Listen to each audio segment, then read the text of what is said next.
Hello. Poor people. Are you ready for this gang of people, guys? We got a lot to say tonight. Oh, let me pump. There's a lot of talkers on here. There are, except for Emma. She's not a real big talker. No. Thank you guys for coming to Vintage Rescue Squad. We're back. We're back from our little break. Welcome. I've had an idea of wanting to talk about a little bit about merchandising and branding, and it just so happens to happen that I got some merch in the mail today from Katherine Young. Ooh. It's a tarot card that says Queen of Thrift, and she has hers on today too. And then earlier today, I had on the uranium glass one, and I got this one, the Scratch and Dent collection. I love that one because it's punny, because it says cracks and cracks. I love all of them.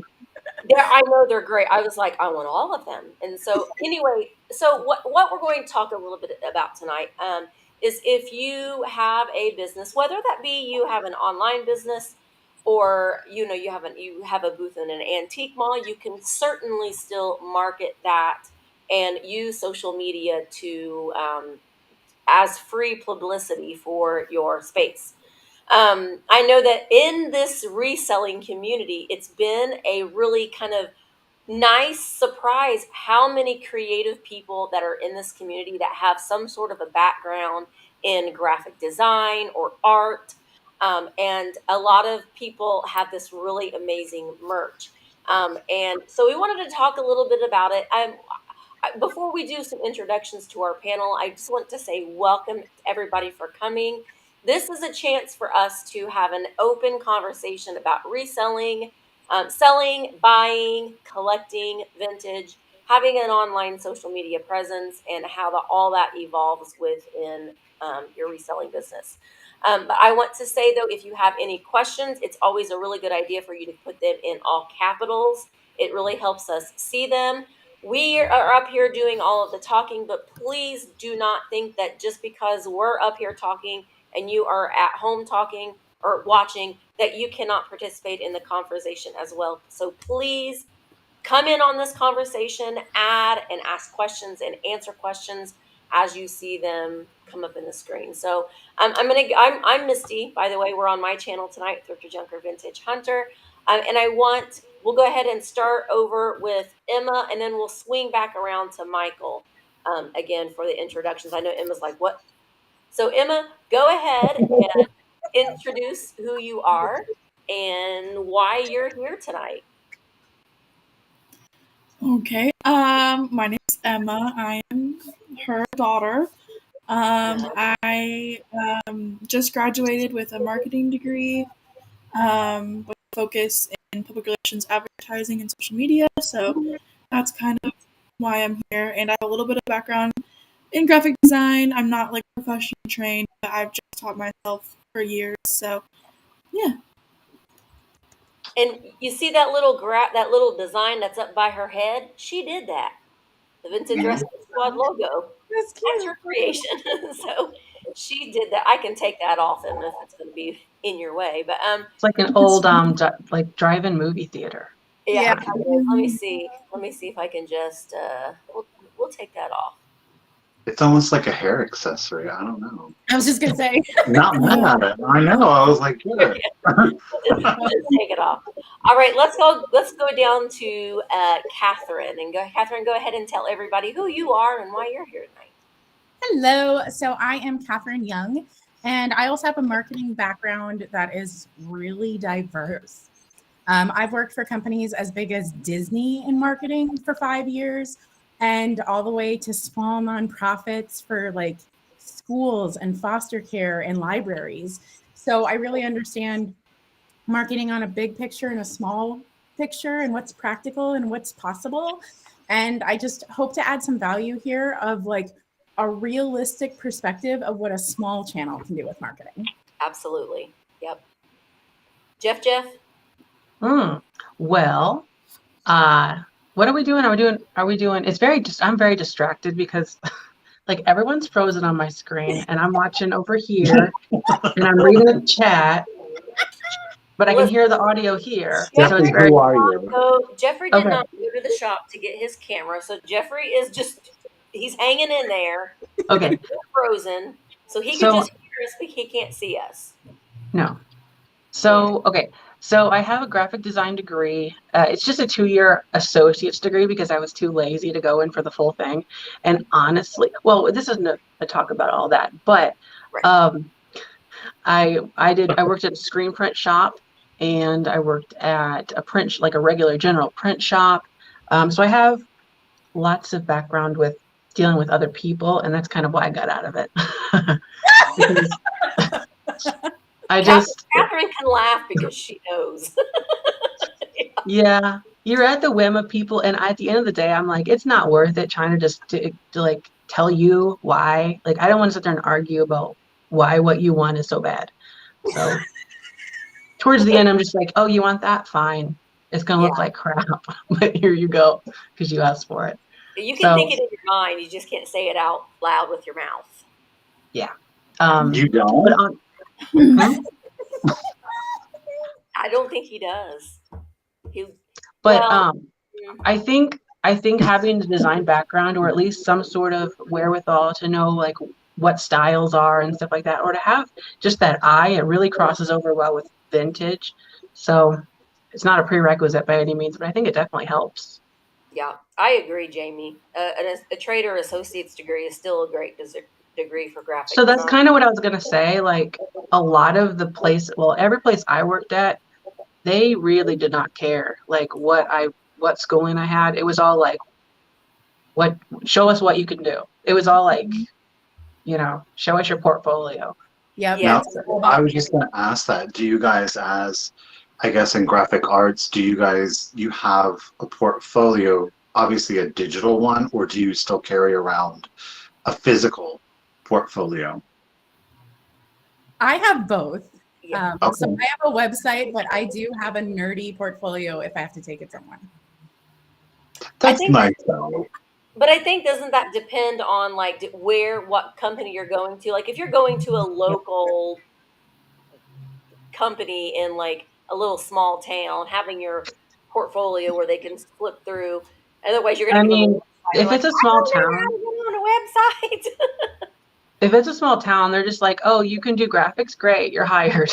It's not that big of a deal. Yeah. Well, Michael, what about you? Who are you? Why are you here? Well, I am Michael Todd, and I do not have a degree in graphic design or marketing. I have a business background. But yeah, I have a YouTube channel, and we just do shop alongs, and we have live sales. And yeah, that's why I'm here. You're I'm here the because Ed McMahon you're my to your ride or Danny die Carson. partner in, What? you're my ride or die partner in the Vintage Rescue Squad. Right, He's my co-host. Uriel's. So I think that we see a lot of people, and I know that with YouTube, if you have a YouTube channel, after you reach that 10,000 subscriber threshold, then you get the little shelf, and that little shelf allows for your viewers to just click on your your your merch, and then they can order what they want. um that shelf is fine and convenient, but it isn't, but you don't have to solely use that. If you've not reached 10,000 subscribers, you absolutely can still go on and sell your merch. And I think that, Catherine, what is some of the best ways, if you've not met that $10,000, oh Lord, 10,000 follower threshold, what are some of the best ways that you have found to advertise for some of your merchandise? To be completely honest, word of mouth is the best advertiser. Having you guys talk about the merch, having other channels talk about my merch has done way more in selling it than me putting commercials at the end of my videos. I have had merch up since July of last year, and I didn't even break even on the samples I ordered until Misty's sale when you guys talked about my merch. So it really is, word of mouth is the biggest one. It really did so much better than my social posts. And I run little ads at the end of every one of my video, which obviously people don't watch. I do that too. And it's kind of like sometimes if you feel like you don't add it in there, you're like, if you don't do certain things the same way, you're like, I got to put that in there because I always have it in there. I have to end it this way. Well, you know, the best way is probably like what George does, where he like throws it like somewhere in the middle. Yes. And he's just like, hello. And by the way, and I'm like, whoa. I love that. Ooh. I love that George anyway. I love him. But yeah, that's a really good idea. That midpoint in your videos. That's a really I really like the commercials. I think it also kind of like keeps people their attention. They're like, oh, something changed, something's happening.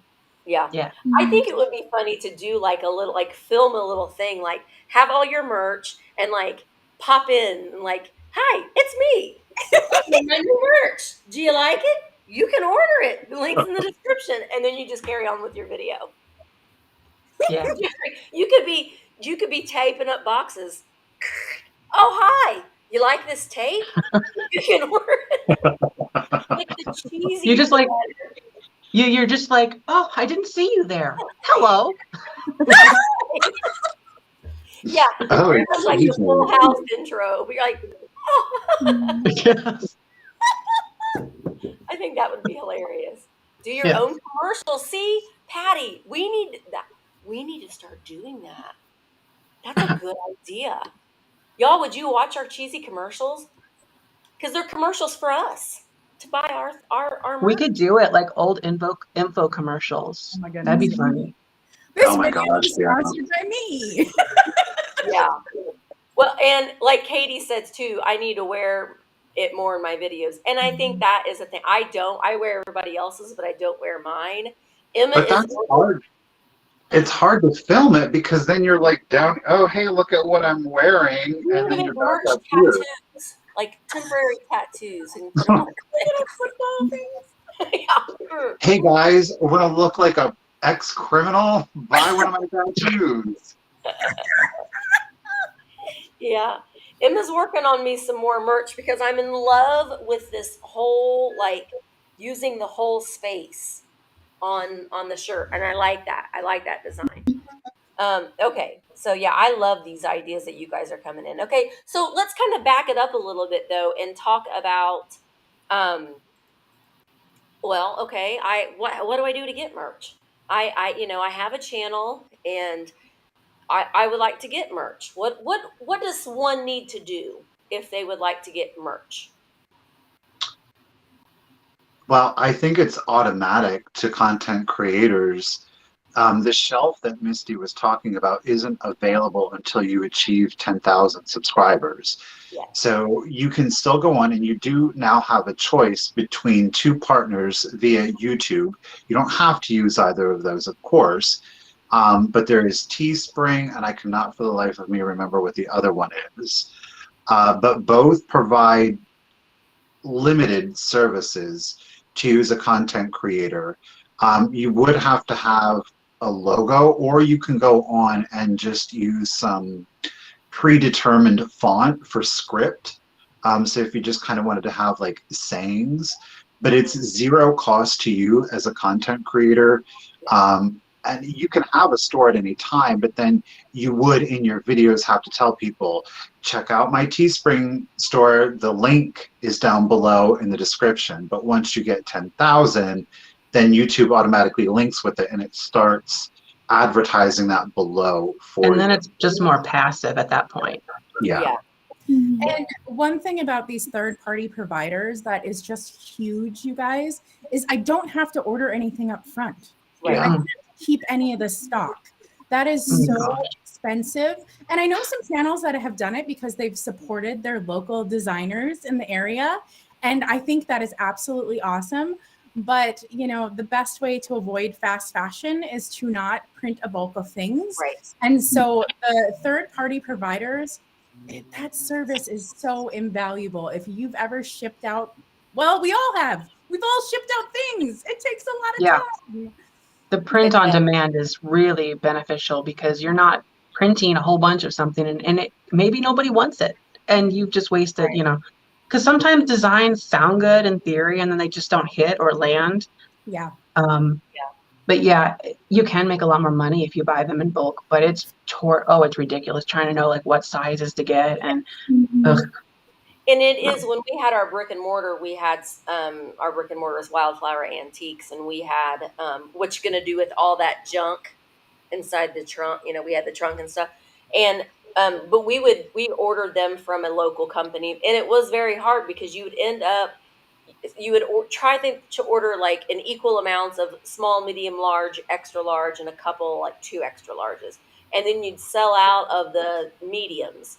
And then you're like, okay, well, we sold a lot of mediums, and then you'd order them again, and then you'd have all kinds of you'd order extra mediums, and then And you have to hit like you have to hit like quantity breaks in order to get like the right kind of pricing. So then you're like, okay, what else do I want to order now? It's like it never ends. Yeah. And with Teespring, you're not out anything. You just No. upload your design and that's it. So Yeah. So let's talk a little bit about how you can get a design. I don't know how. I've made on Teespring, I've gone on to Canva and then just designed words. Like I can't Canva has templates galore. Canva has a lot of great things. I don't know what I pay for my Canva subscription, but I don't know I can't remember what's on the non-paying. Like Canva is really worth it.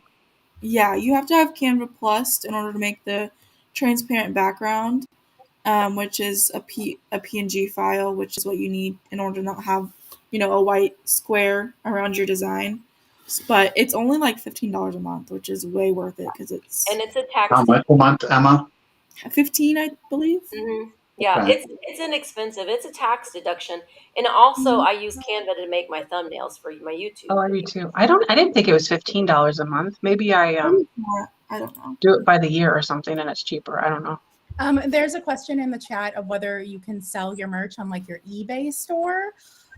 You would have to look and see how the integrations work with that.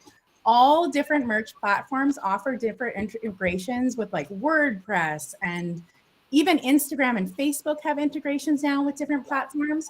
So what you really need to do is go snoop in those platforms and see what it says in the fine print of what it integrates with. Yeah. I know you can even Etsy does too. And an Amazon store. You can even like some of them link to Amazon. So yeah, Teespring does Amazon. I know that. And I think they do Instagram. Yes. Yes, I do. I have Teespring is integrated in my Instagram. It is integrated in my Instagram. But it's very confusing because I think that I have them all loaded in there, but then I don't know that I do. It's kind of confusing, honestly, to figure it all out. And then some of them that I thought were not on there anymore are still on there. And sometimes some of the sizes just disappear. And then people are emailing me, I wish they still had this size. I'm like, I will go on there and see if I can, update it. But it's kind of more at their discretion as far as sizes go. I will say, though, the thing that I have learned in putting in graphics into Teespring is to really watch out for your lettering. And like if you want a black shirt, you kind of have to really watch like if you're using black letters, that's not going to show up on a black shirt. Mm-hmm. And Teespring will not. You're like, hey. They'll like, guess what you ordered? Did you want to put black letters on that black t-shirt? Sure. Just like what they said earlier, they're so sick of it. They're just like, that's what you want, that's what you get. Right. I highly recommend getting samples of everything. And I know that is an investment up front, but I have gotten things in and I was like, oh, dang, like I didn't do that right. And I would rather have me get the one that was wrong than a customer. Yeah.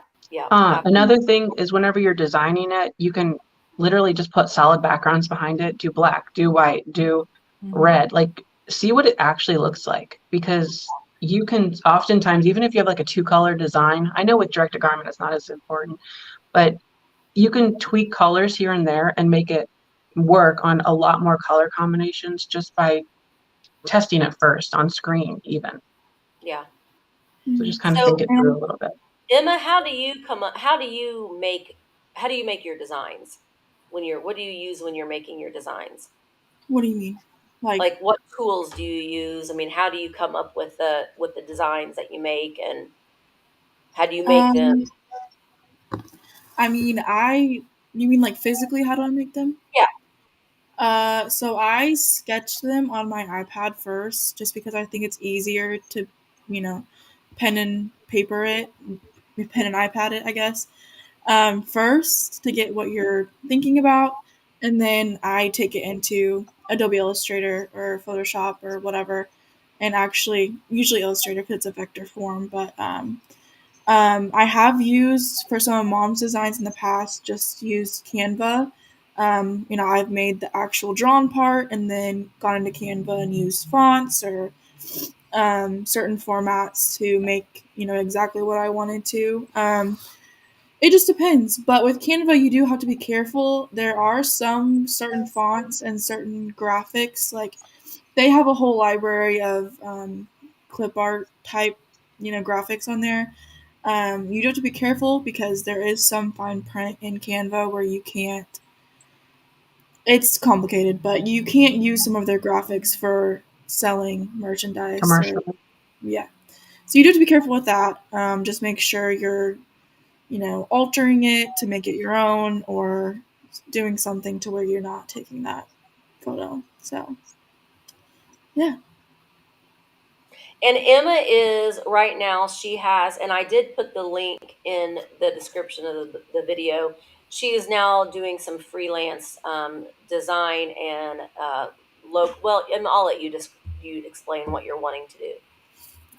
I'm just taking on some people that need YouTube banners or logos or business card designs, package insert designs.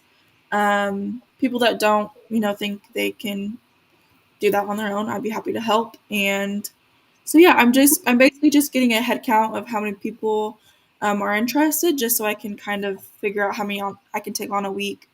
And yeah, so if you can go into that form and fill it out for me, that would be great. Just so I can kind of organize everything and keep that on one spot. So.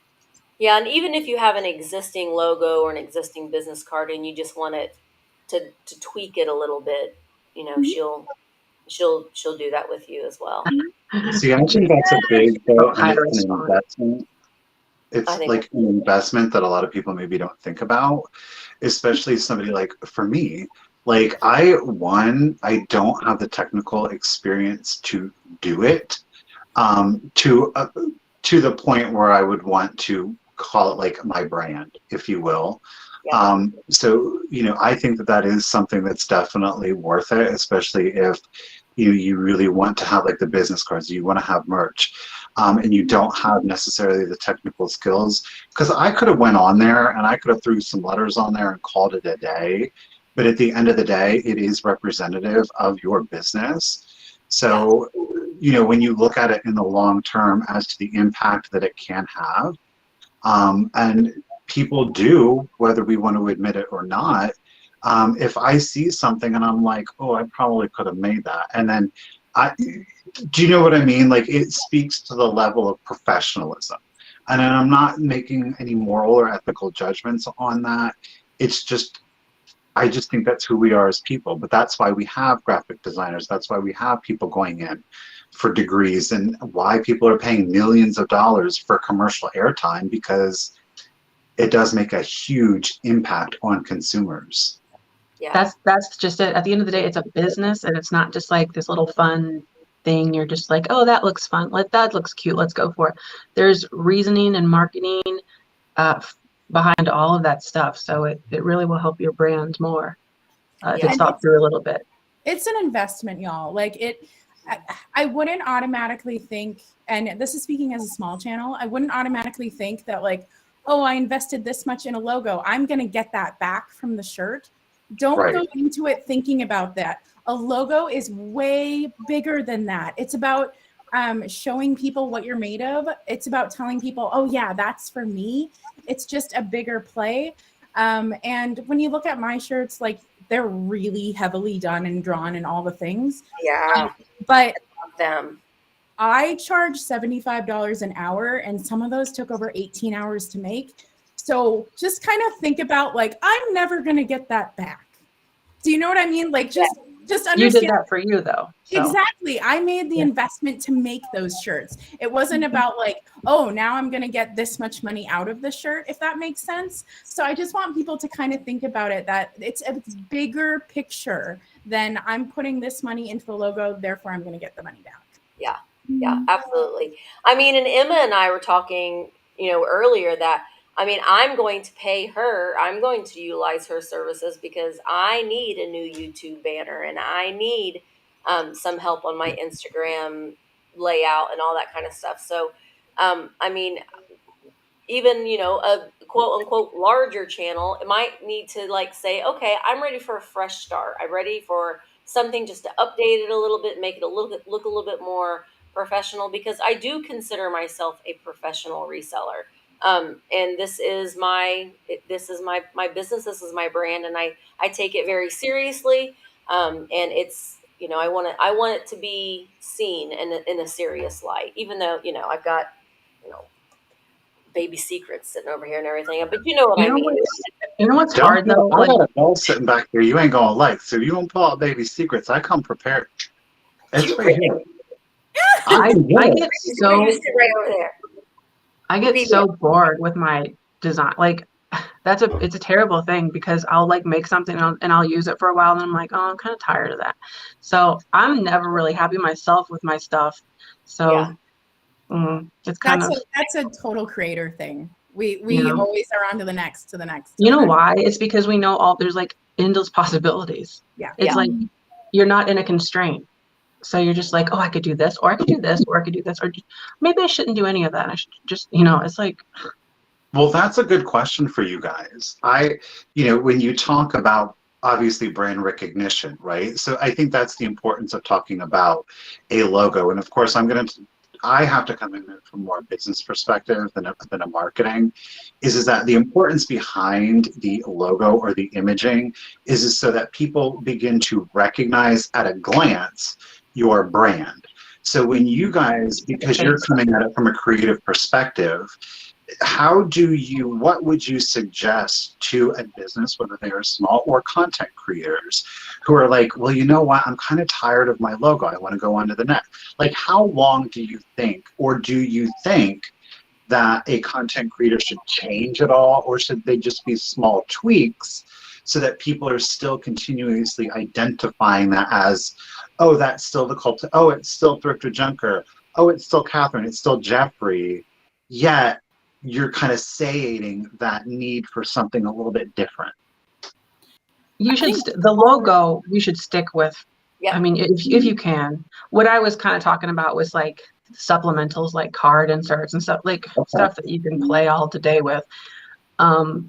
If you were like a professional company, that would all be locked in too, though. But being like smaller, you can kind of play with stuff like that. But the logo, you really should, pick something early on, go with it. And that's why having someone do it for you, if you're not comfortable, they can make the right decisions that will translate over onto different backgrounds. And that way you're not like coming up with 20 different versions of the logo.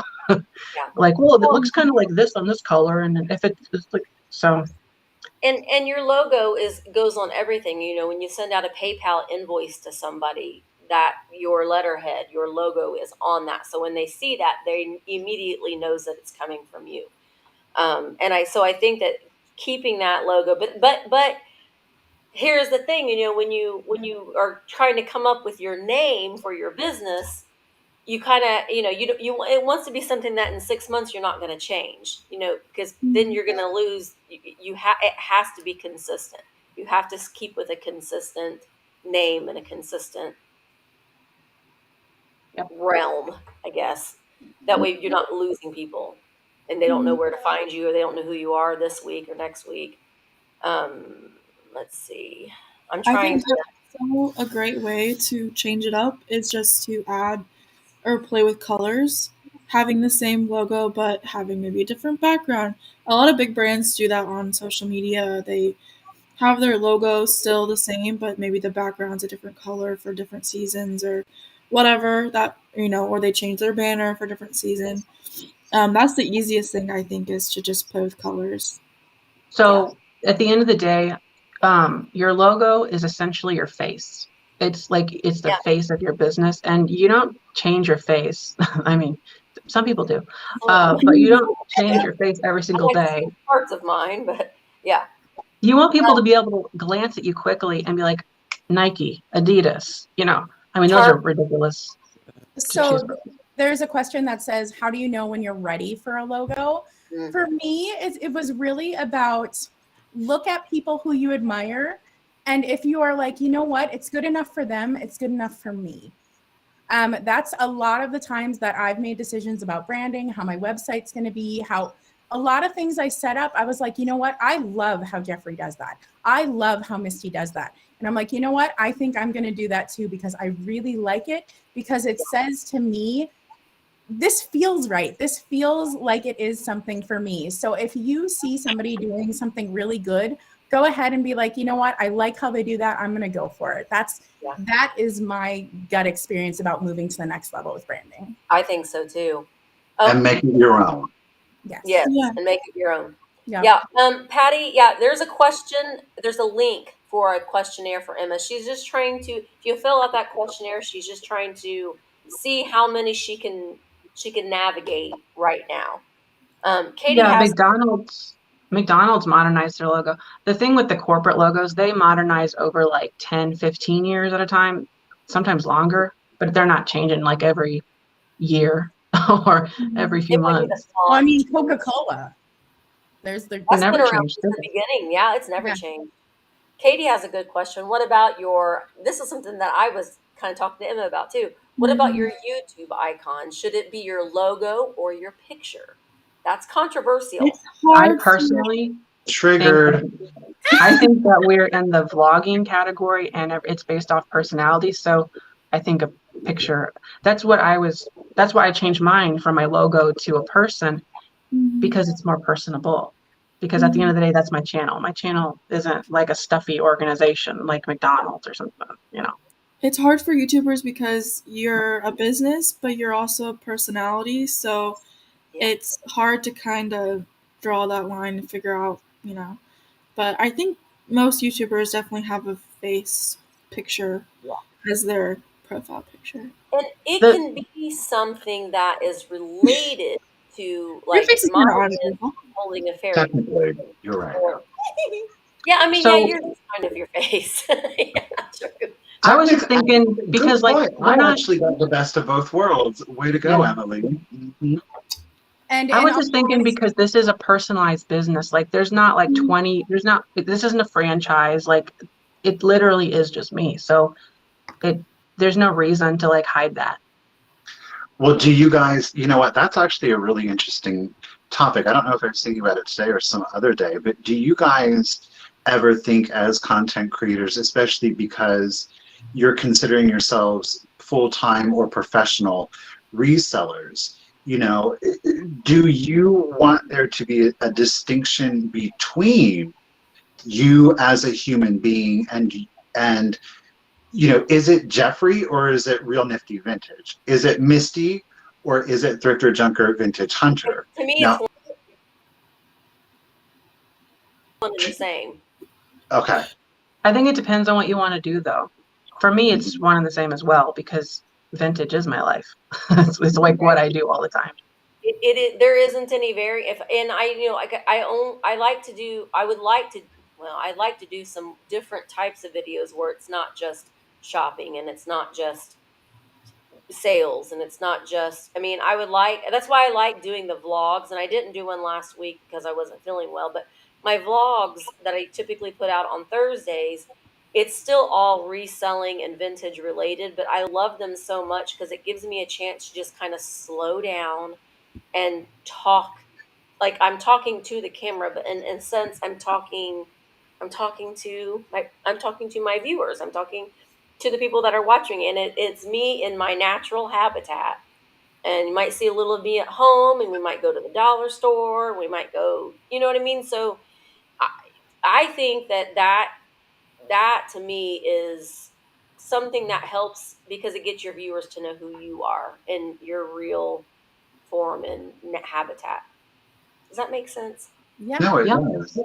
Now, but that it's interesting because then, Catherine, I'm interested to know: are you approaching yours as your name is obviously part of your brand? So, are you very? Is it kind of like I like a kind of like a Martha Stewart kind of approach to it, where it is where the person is the brand, as is the lifestyle? Do you know what I mean, or is it? Yes. So YouTube and everyone on here really knows me through vintage, but I have a bigger global presence as a designer as Katherine Young. So I just keep it all under me, because if somebody runs across some of my viral content from 2016 about women in the media, I want them to know it's still me. I don't Okay. want them to be confused about that. But if you look back in the history on the web, I'm everywhere. I am a Renaissance soul, and I've done a ton of different things, but I still want people to connect those dots. Yeah. Yeah. Okay.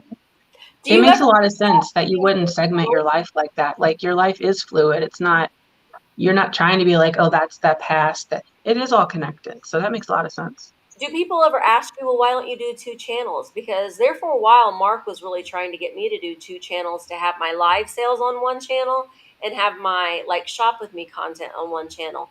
And I'm like, no, this is who I am. I'm all these things. I have live sales. If they don't want to watch a live sale, they don't have to. So, I mean, what do you think about that? I know some people will have multiple channels. Well, I think the multiple channel works the best for like the huge influence or the huge YouTube channels. Well, why? That Because they're subcategorizing their content because like they look don't at want to Mr. Beast. alienate. Who? Mr. Beast. Yeah. I know who you're talking about, Jeffrey. like, He's like devil? only I the mean, he has, YouTuber ever. I don't know right how now. many millions, but it's like over, I think over 20 million at Yeah, he's least. the biggest Well, how channel. many billion people are in the world? This is Mr. Girl? That's Mr. Beast. Michael, that was Mr. Beast. And algorithmically, if that's a word, it does make sense for the big channels, but also y'all, like, we have so many hours in a day. I also believe in doing something well. There's nothing worse than like stumbling on something that you didn't maintain. Does that make sense? Yeah. Yeah. All of a sudden, somebody comes onto a channel and you're like, this is my cooking channel. And there's like 4 videos from 3 years ago. And it's just like, ugh, that feels bad. Yeah. Yeah. Agreed. I would really like Jeffrey to do a Martha Stewart cooking channel, Oh my God. crafting channel. I don't even cook. No, a crafting channel, Jeffrey. I don't craft. You have a video of you crafting. Mhm. That would take a lot of time, though, at the end of the day. And I think that's the point. If you've got tens of millions of followers, you have people, you're able to afford to have people to delegate and to maintain those different things. And so that way, it's exactly what Catherine is saying. So that way, a year from now, you're like, oh crap, I have that other channel. I should probably do content for that. Mm-hmm. You know, if you're growing it as a business, what seems to work the most is putting all of your effort into one thing, picking a thing and going full into that, rather than like, oh, I'll dabble a little bit over here, dabble a little over here. Then nothing's going to be that great because you're going to be spread so thin, or it's going to fall to the wayside, like Catherine said. Or it would be like I would be putting the wrong video on the wrong channel and have it all scheduled. Like, crap. Mhm. No, we're just going to be on all in one channel again. Okay, so I'm looking at more questions if there are any. You know what? This is like making me want to redo all my crap. I want to redo my logo, my little picture. I want to hire a photographer.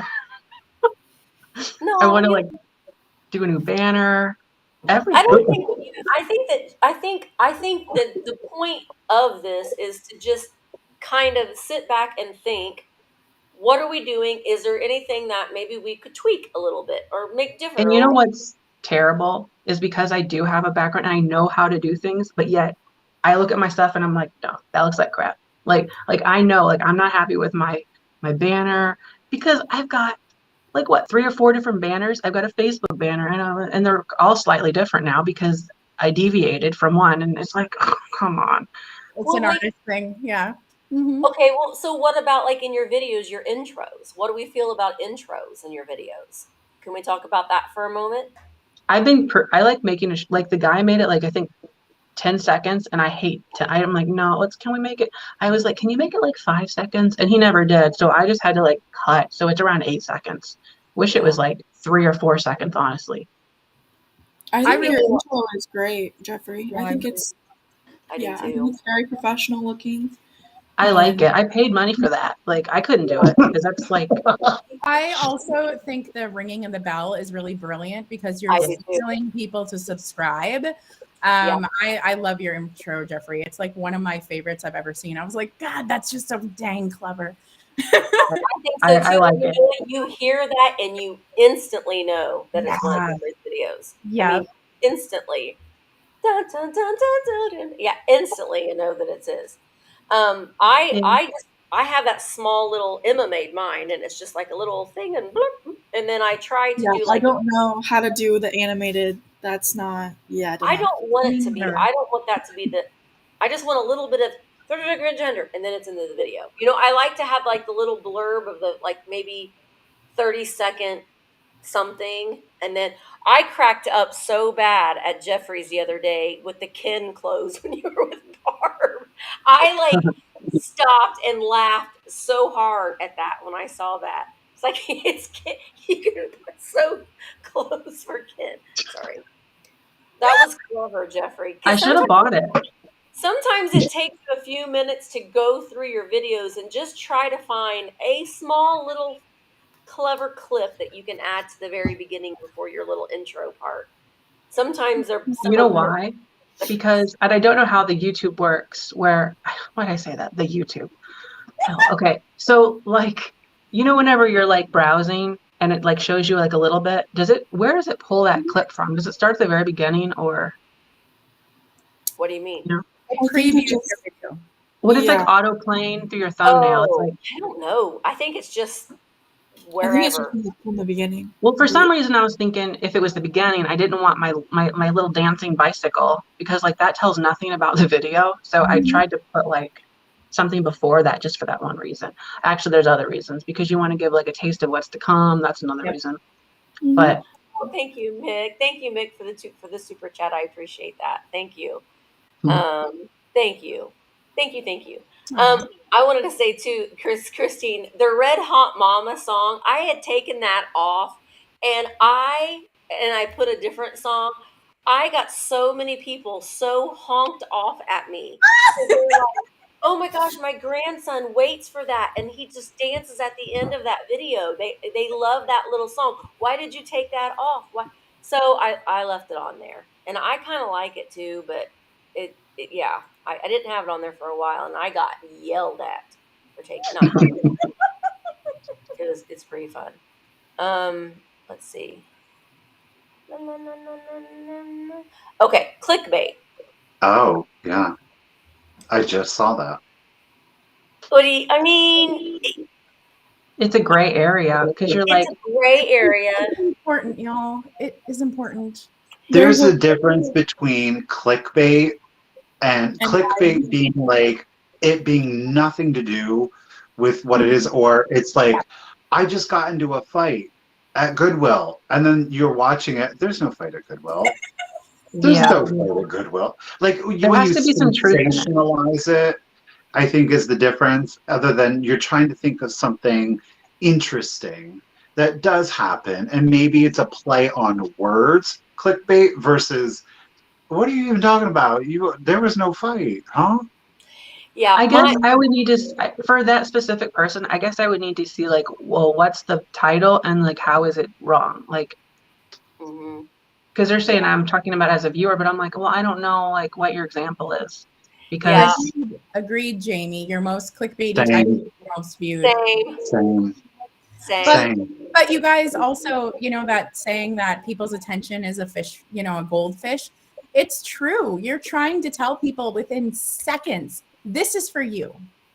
Yeah. And as much as it sucks to have a thumbnail that's clickbaity, finding Barb a husband at the antique store, it's still it's intriguing, And well, see, okay, so if you thought that was so if somebody thought that was a clickbait title, it's not really true, because yeah. I think I even said I found you. I said something along the lines of, "This is your husband, Barb." Yeah. Yeah. It's because it's his husband. Yeah. But it's meant to be fun. But that's the thing, though. People that are watching you know that there's a joke in there somewhere. They know they're gonna put it into the context. But for the larger population, it's kind of like, wait, what's going on over there? What would happen if we just put thrift video and then the date? Well, you know what? If you are a large enough channel, you can do that. Yep. But from a marketing point of view, it's been proven over and over again that those types of thumbnails work. So that's kind of there's a difference between lying and clickbait. Clickbait, it has to. I try to make sure that there's truth in the quote unquote clickbait. It's just like a news headline kind of a thing. There's, I don't know. All I know is that I'm horrible at both thumbnails and titles. And I've offered my lovely daughter thousands of times, Emma, I will pay you to make my thumbnails and to title my videos, because I'm horrible. I don't have that talent of coming up with a witty little title. I just don't. They're not good. That's surprising because you have a sense of humor. So. I know, but I can't. I sat and edited the video, and I'm like, it's organic. It just comes. It's organic. It's like a spur of the moment. Yeah. Well, after you've made 2,000 or whatever videos, you don't know what else to say. Yeah. Also, you know what? You can recycle titles, and they will still work. Yeah. Yes. Yeah. But I feel weird doing it though. I mean, the video, I think that my highest viewed was I got yelled at, or Goodwill yelled at me, but they really did, because I was at the bins and I started digging before they told me I could. And they were like, "Get out of it!" Yeah. It's scary.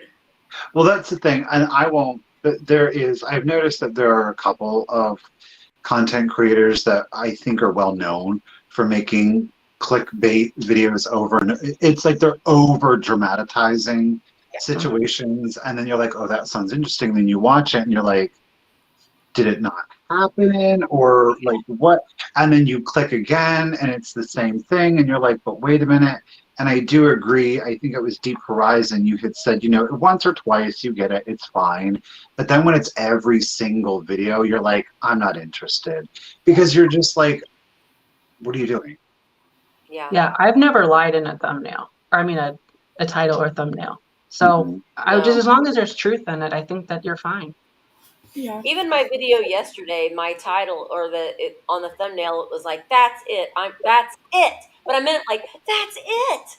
I'm going home," because I found that Liberace picture and it made me so happy.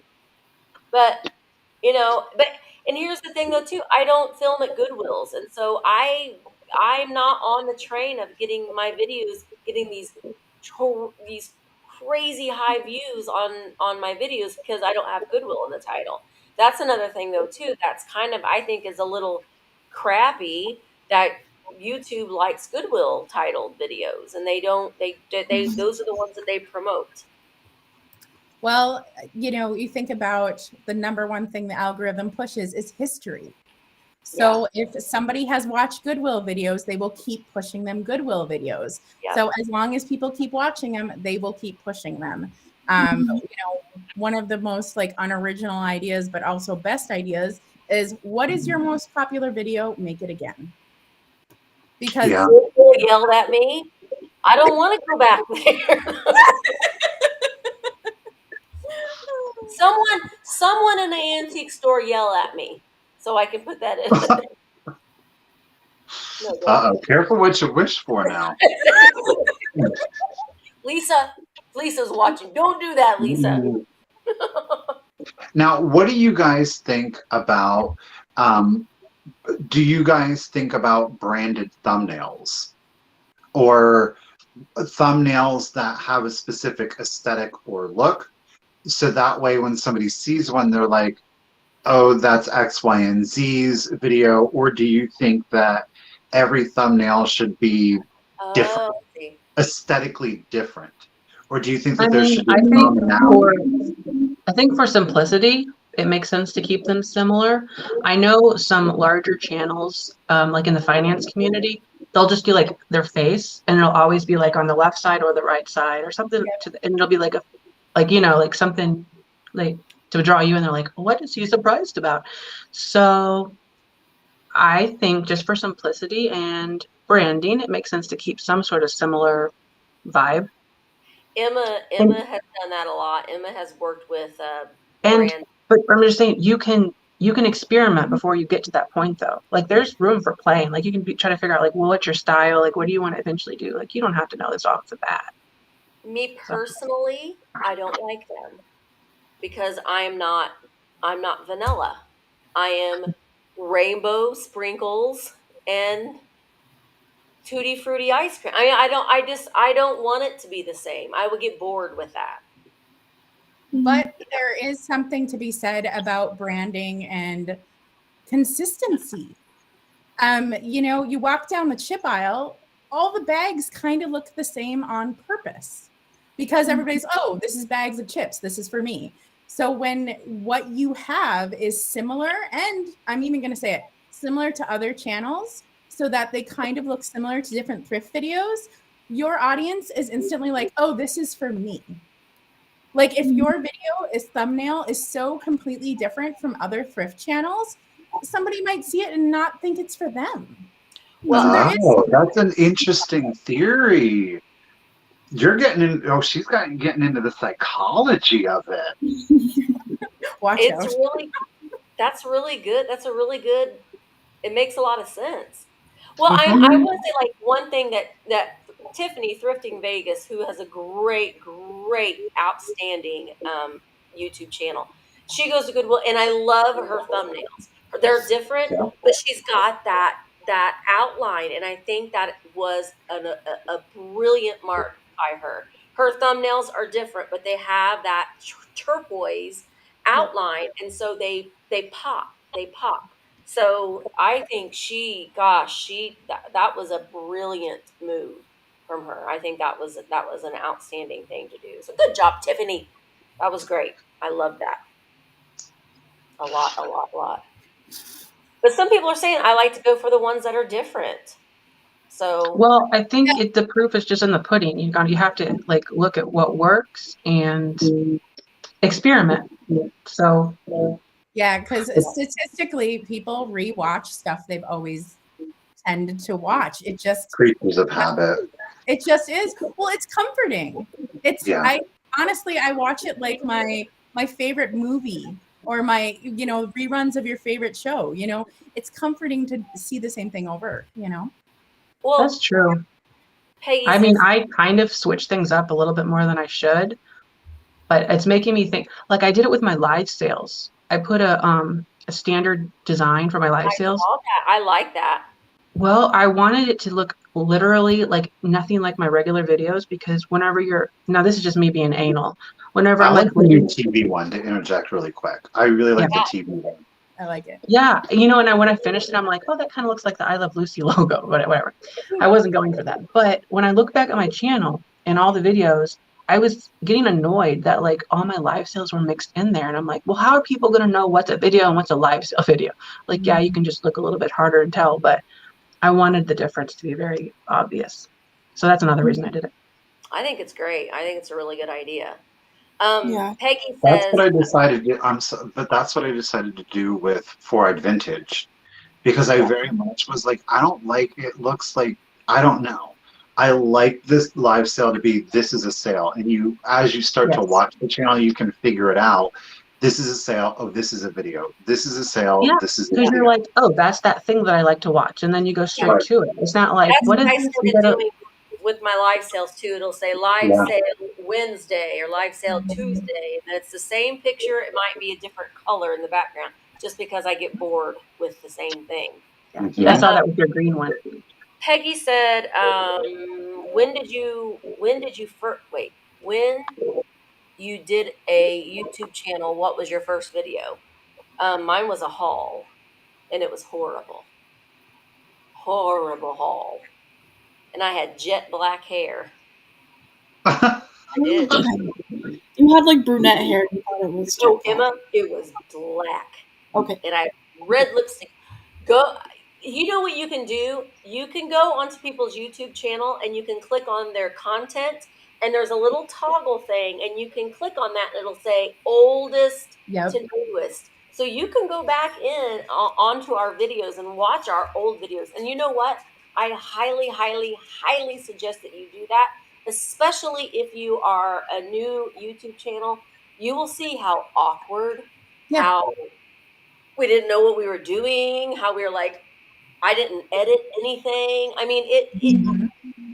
you'll see how you grow and how more you do this, you'll get more comfortable with it as you Mhm. go on. Unless you're Michael, who started his first video and it was absolutely amazing, and they're all just great. I literally No, just sat there and talked to the camera.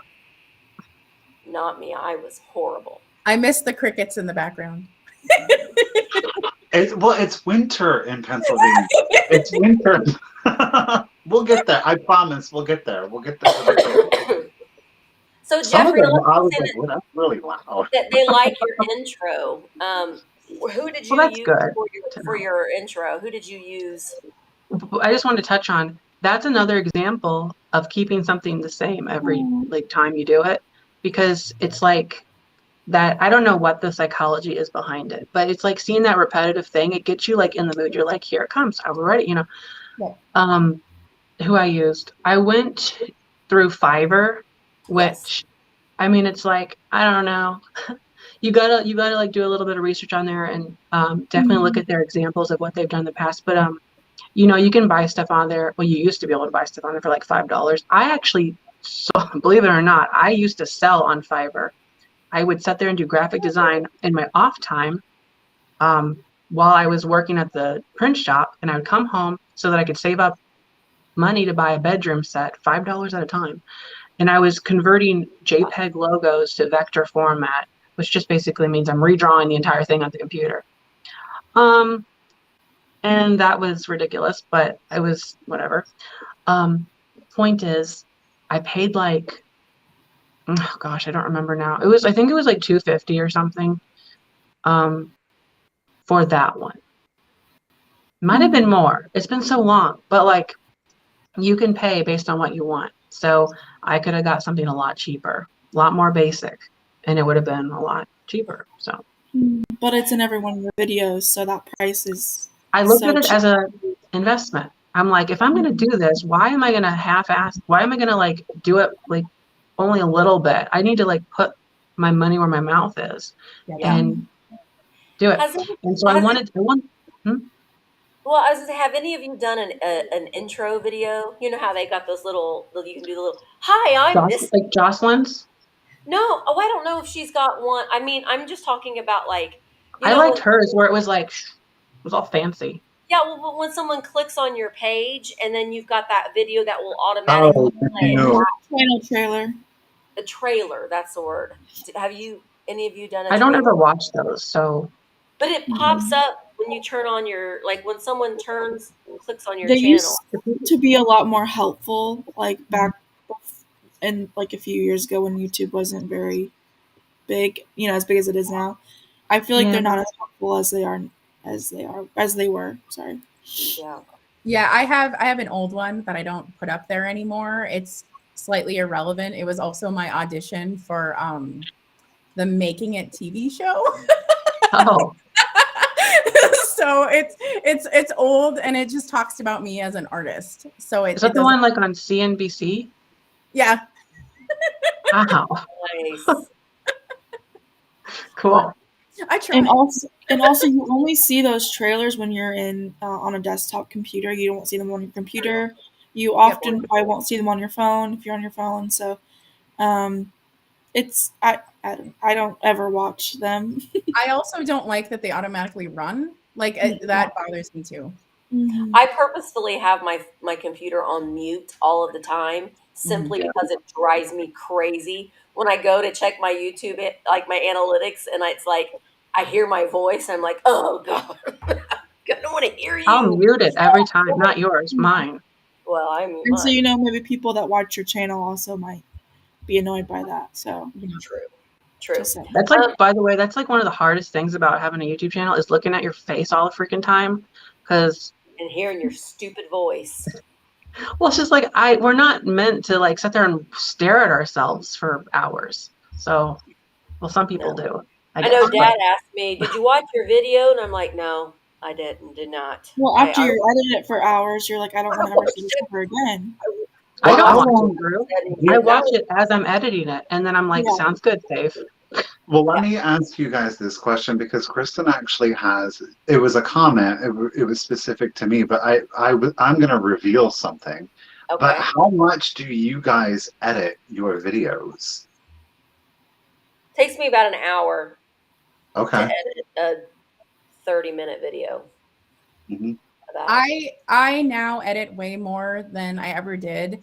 And it's the exact same thing. It's YouTubers I like to watch and I like how they edited it. And you guys are going to think it's nuts, but I actually pull out breaths. Pull out what? Breaths, really long breaths between my talking. I pull them out because I like the pacing. Oh yeah. Oh, I do that. Oh, I'll breaths. take out. So I mean, like some people in the chat will think I am absolutely nuts, but if you look at some of my beginning videos, I'm like, yes. like it's just you can see where people stopped watching the video. I she take out breathes too much. or I'll take out, what do we got over here? I'm like, oh my God, you say that every time you go into a different booth. Oh, what do they have over here? What do they have Yeah. over here? I'll cut out those. I'll cut out repetitive things, but I don't make it a point to do a lot of editing. Or I trim the front of the clip and I trim the end of the clip. Yeah. And if there's something stupid in the middle, I'll cut that. But usually there's not. So, because I'm so good. But no, but it's simple. You don't. I sing a lot when I'm like, I go, oh, do, do, do, do, do, do, do. I'm like, I'm not going to put that in there. You could do a video of just that. It'll just be multiple. Question Yeah, about I agree with. Oh, go ahead. Yeah, like I don't, and that's the thing. Like I don't edit a video. I shoot it if I'm recording and I go like this and I hit record as it's arcing, or if I didn't hit it and it's arcing down, like I'll clip those out. But by and large, I don't edit a video at all. Well, I mean, I will. Voiceover. Well, yeah, but I don't really consider that editing. Oh, I do. Do you? Oh, yeah. Yeah. Oh, well, then it takes me like 20 to 30 minutes to edit because I have to watch. You do voiceovers? Is that what you just said? He does all voiceovers. Yep. Oh gosh. And you also you pace while you're filming, Michael. So you stop and talk about an item where a lot of people haven't really grasped how to do that. So you're editing while you're going to. Yes. And everyone in here does that, by the way. Everyone in here is editing while they're filming. So Oh yeah, absolutely. And I even sometimes if I said something wrong and I said it, but then I'm like, and then I know I said it wrong, I'll be like, oh, and I will tell myself, okay, take that out, Misty, when you're editing. What did I don't know. I don't fully grasp what Catherine just said. You said editing while we're filming? Yes. Yeah. Because you're thinking about the final product of your video while you're right. Because some people don't have that yet. Like it takes a while to understand. Like I know when I do shop-alongs to always end on an object and hold. Like I know to do that. Like it there's just things that I think about beforehand that it has taken me a while to learn. See, Hope is saying that she prefers unedited videos. And I won't watch unedited videos anymore. They make me queasy. I can't. You mean like you start like in your house, you get in your car, you drive to, like it's just one long, and then you come back home No, I don't think that and you she's start talking eating, and about then you go to bed. that. I think Produced. I More think she's produced. talking about like if you are like if you're filming a haul video that you just push record and you film the haul video that Oh yeah. you don't stop at all for anything. And I think also people would be very surprised what they consider an unedited video that actually is. True. To be quite honest, so many people in the vintage community do haul videos, and I'm sorry, but those are clipped up. And I've seen comments being like, I love that you don't edit the haul, and they leave in kind of like bloopers and stuff. But if you watch, there are absolutely cuts throughout that video. You're only seeing the bloopers that are funny. Like there's bloopers that aren't funny. Yeah. And honestly, what even like our videos when we're out shopping, while they're edited, they're not like we're not making them into like Martin Scorsese, content, or we're not like Right. we're I not cut. dancing around in the fields and that kind of stuff. So if I'm like panning too fast, I will literally just cut like that 3 seconds of the pan because it's useless. It's right. And it's going to give people whiplash. Or So, if somebody comes in, like you might be filming in a booth and somebody else is in there, and then they'll be talking, and then you gotta have to take that out because you can't, you're hearing their conversation. So it's that is the editing, but but there's no shame in clipping cuts out. but as far as necessary. like throwing in like extra like background music and like transitions and like overlaying multiple tracks, like I don't do that because I don't want to. I'll do transitions sometimes, or I'll like pop in a picture of the Canada flag if I'm doing Oh Canada or something like that. But yeah, what we do in our videos are edited, but they're not. We wouldn't win any awards, I guess. Is what I'm saying. My biggest like aha, at least recently, is putting in like a pop noise when something shows up.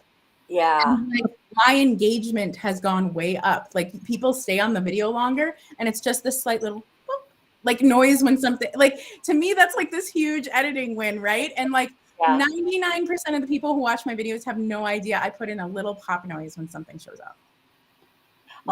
So is the pop around a graphic that pops up, or is it just a pop? So if a graphic or something shows up on the screen, I put a little little cork pop. Okay. Yeah. That makes sense. And that's editing. Like that could happen like 18 or 20 times throughout the video, and most people would never notice it's there. Yep. Yeah, you have to have some edits. Someone had asked too about commercials, and I'm sorry I took it down, but See, she admitted it. Misty took it down, not me. I'm just reading the chat. that was me. So the commercials. Here's the thing: in January and February, as a YouTube content creator, our AdSense that we get paid goes way down, like about half. Way down. Mine was more than half. Mine's below half. Yeah, it went way down. It's starting to go back up again, and that is just because the advertisers are kind of trying to figure out where they're wanting to put their money. They're figuring out their spending for the year and that, so on and so forth. So you might notice a few more commercials, because in order to negate not getting paid as much, might add a few more. Like I might add a couple more commercials in. Really. I don't know what the formula is to watch them for 10 seconds. What's the? I don't know. Maybe you don't have to watch the whole thing, but it depends on the kind of ad. Yeah. I let YouTube decide.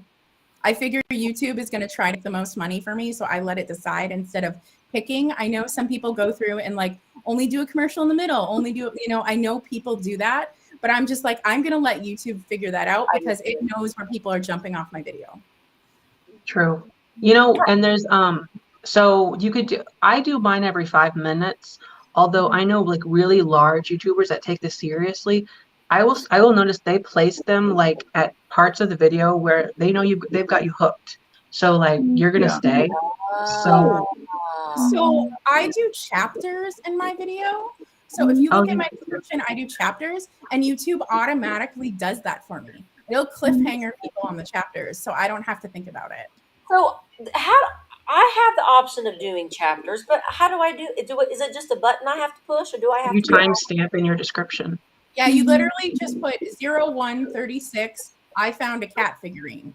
0437. I found a song. It adds links so people can skip to the next section if they want to watch the next thing that you're doing. You put chapters in your thrift video? I put chapters in almost everything now because Oh my engagement gosh. has gone way up because of it. It's helping load keywords, if that makes sense. Because Oh, now yes, it does. Because you're like Blinko glass that, you know, Right. mid-century. Yeah. But you're doing all of yours manually, Katherine. Is that correct? Yes, I do the chapters manually, but while I'm editing the video, I'm writing it down as I go so I don't have to figure it out again. Okay. Brilliant. Oh gosh, that's so thinky. Thinky. Well, it's not. She's just saying, like, if you're like, okay, I found the Lepton mermaid, and you know that You know where your cuts are. Right. And then you just go, what? What? Ruthie Joe Bronchima, you do not hit the skip button on the commercials, you bad girl. Just get YouTube Premium. Just get YouTube Premium. I'm telling you what, YouTube Premium. Yep. Best It money still you'll ever supports. spend. It still gives No money to the commercials. None. No commercials. And you get ad-free music if you stream like through Google or whatever. Low battery. Yep. Okay. I'm so George, I love you. Someone asked earlier what platforms you guys use to edit your videos. I do iMovie. I work mainly on Macs. I'm writing your timestamp thing down, by the way, because I love that idea. I That don't is have any Apple devices, so that's great. Let's see. What do you use? changed my life. It changed my life too. I use Shotcut. Oh, Filmora. You use Filmora, yeah. Don't you pay for yours though? She does. Mine's free. Well, mine's not. I do all of mine on my phone. That sounds terrible. I don't understand that. That's impressive. Way to go. Nope. I know I could honestly, if I really wanted to, and I've only had to do it once, but I could go in, film at an antique mall, have that chop off whatever bits of the video I want. I could do the voiceover and have that video imported into YouTube within 30 minutes and have it posted in however long YouTube would take to upload it. But I just don't like because you're like, you know, playing with like the little I got old lady eyes. Like I'm just picturing because you're like you're probably like using your finger with the slider, right, to like figure out where you want it to cut. It does have like, so once you have dropped all of your clips in, yeah, you can click on it and then it'll bold it, and then you've got like, you know, the front and back tabs so you can slide. But it's so like. But you use your stylist, though, don't you? I do have a stylist. I will use a stylist, yes. Because I'm just like that alone would make me want to chuck it across the room because of like you're like, no, I don't mean there. I mean over here. It's just like. But I like the mouse. Like it has the whole second countdown. That was the nice thing. Yeah, he showed me, and it did seem, but I just need to see it bigger. Well, it just shows you don't have to have a computer or a fancy camera to upload videos. Very true. Well, I have a fancy camera. That I do have. This phone has a fancy camera. Yeah. Like no bones about it. I don't. I bought the same camera Jeffrey has, and I use it as a webcam. That's like the dumbest thing I've ever heard because it's like a $650 webcam. It's great. Trust me, Jeffrey. I agree with you, but she refuses. I like it, and I like to use my film or my camera for a couple of different reasons. It's discreet. It's you know, It is more discreet. it's more Mhm. discreet. You can, I don't It know. kind of, honestly, it has better panning too. It's not as Yeah, jittery. I would the agree. camera on your phone is really, really good. Yeah, it is. Like the actual quality though is better on my regular camera, but the smoothing and stuff like that is better on the phone. But also you can pop into widescreen, which is a fun thing on your phone that you can't do without a changeable lens on your camera. Yep. But on the flip side, you can have batteries and you can swap them out of your camera, but you can't on your phone. And you also can't like use your phone while you're trying to like you can't. So if you use up your entire battery, it's like I don't like the idea of having no battery on my phone Well, and I being just like when lost. I'm going, if I'm filming at several different places in one day, I just recharge it in my car I and was gonna say that. Yep. and then Yeah. sometimes I'm like, nope, can't film. I don't have enough battery. And then I'm like, oh, I get to shop with two hands today. Two I hand know, isn't shopping. that fun? Isn't it? See, that's the It's thing like a that a little lot of treat. people, it is. A lot of people that don't understand, we try, next time you go to an antique mall or go thrifting or wherever, tie your hand behind your back. You can only use one hand. You can't grab things, you can't open things. You can only use one hand.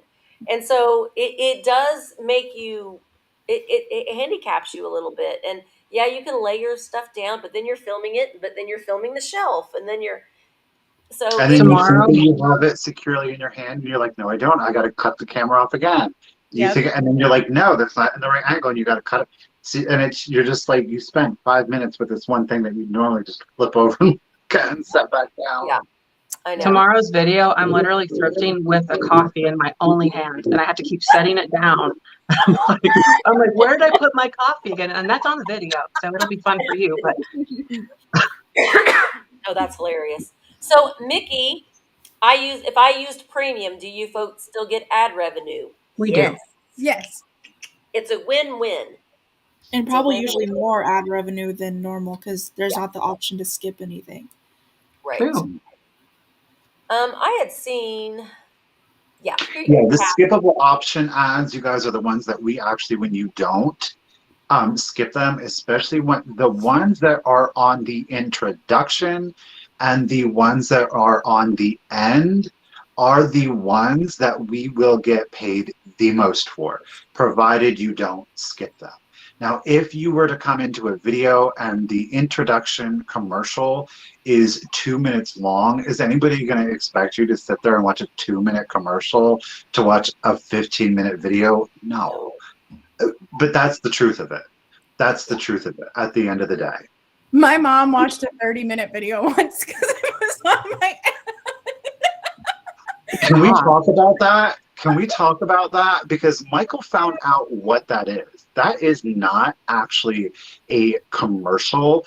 That is, we have as content creators the ability to go on and self-publish our own, utilizing YouTube to promote our own videos. Wow. And a lot of large channels and independent movie studios, or if they're doing like an art short film, will promote those and put those out as a commercial, and then they only have to pay when someone like your mother watches the entire commercial. But it drives people to their channel. I didn't know this thing existed, but it does. It does. It does. Kathy says, what do you do to avoid burnout? I go between being excited to sell and then feeling burned out and slogging through it. Go on a vacation, then come back and get started again. Take a break. Take a break. That never works for me. Never works for me either, but You know what, burnout? I often wonder, what is burnout? Is it actually being burnt out, or is it feeling like your wheels are spinning and you're not getting closer to your goal, or maybe you have the wrong goal, or your goal is too far away and you need a shorter one? I think it can be all of it. I feel Yeah. the best whenever I don't know. This is a really heavy topic and I don't have the answers, honestly. But yeah. I generally don't feel any better when I take time off. It doesn't make, because I feel more distance between like what actually brings me happiness, and it makes me feel like I'm not in the game anymore. I don't like it. Yep. I I feel like personally you have more work. You have to catch up now. There's that I too. Yeah. I personally am taking a break right now because I'm dealing with some health stuff. I'm Yes. keeping promises with other channels and keeping commitments with that. But for the first couple weeks, I was like, I'm 3 videos behind. I'm 4 videos. Like I was like freaking out knowing how many videos weren't there. But honestly, right now, it's the best thing I ever could have done. Oh yeah, Really? it is. Well, and sometimes you'll be like, because I put out videos 5 days a week, and sometimes I'm like, I'm not putting out a video tomorrow, and I feel like such a rebel. I'm like, I'm not doing it, and I'll say it 15 times, and Mark will be like, okay, because I'm only telling him. I'm like, I'm not putting out a video. Good. Yeah, but you guys, that though, it speaks to your level of commitment to want to do the best at whatever it is that you're doing. But with that, there is a drawback. And a lot of times, myself included, we can find that we have overextended ourselves, whether that's mentally, emotionally, or physically. And I think that for me is how I define the burnout is when I have not recognized my own limitations. I have overextended on those limitations and I have done it for longer than what I should have. I say I'm about to hit the wall. For me is what it is. That for me is the burnout, when you feel I can't do it anymore. It's like you can't do anything anymore. You're like, it's a feeling of being incapable of being able to maybe achieve a goal or a result, or you feel from not putting out one video somehow now I'm not capable, and I'm not good enough, and I'm not committed, and it's up in here. We're often our own worst critic. You know, people are like, are you okay? You didn't have a video. Or maybe people don't even notice, but to us, it's like, I'm not feeling my obligation. And it's a personal obligation that we're not, and that's, yeah, And that's something you never escape. You don't escape when you're committed to wanting to do your best. That never goes away. And Yeah. as a small channel, watching larger channels that put out so much daily content is really intimidating, because frequency, not just consistency, frequency helps. And I know that. And I'm constantly like, well, they have a new video. They have a new video. And it's like, it's not the same ball. Like, it's not the same ball game. You don't have to always be on. You don't have to always be like, but I do think there's a lot of pressure to create, to keep going. And I see a lot of small channels start like these different shows and different things. And like, before you know it, they're like on like every other day of the weekend. It's like, you guys, you can slow down. Yeah. It's okay. I see a lot of burnout in the smaller channels, smaller communities happening a lot. Like, you know, behind on shipping, and you can just tell they're tired.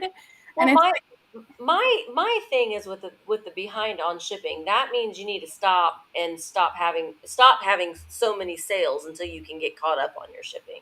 Shipping is a trigger thing for me, because I think that if you are not shipping your customers items, you are disrespecting your customers. You are.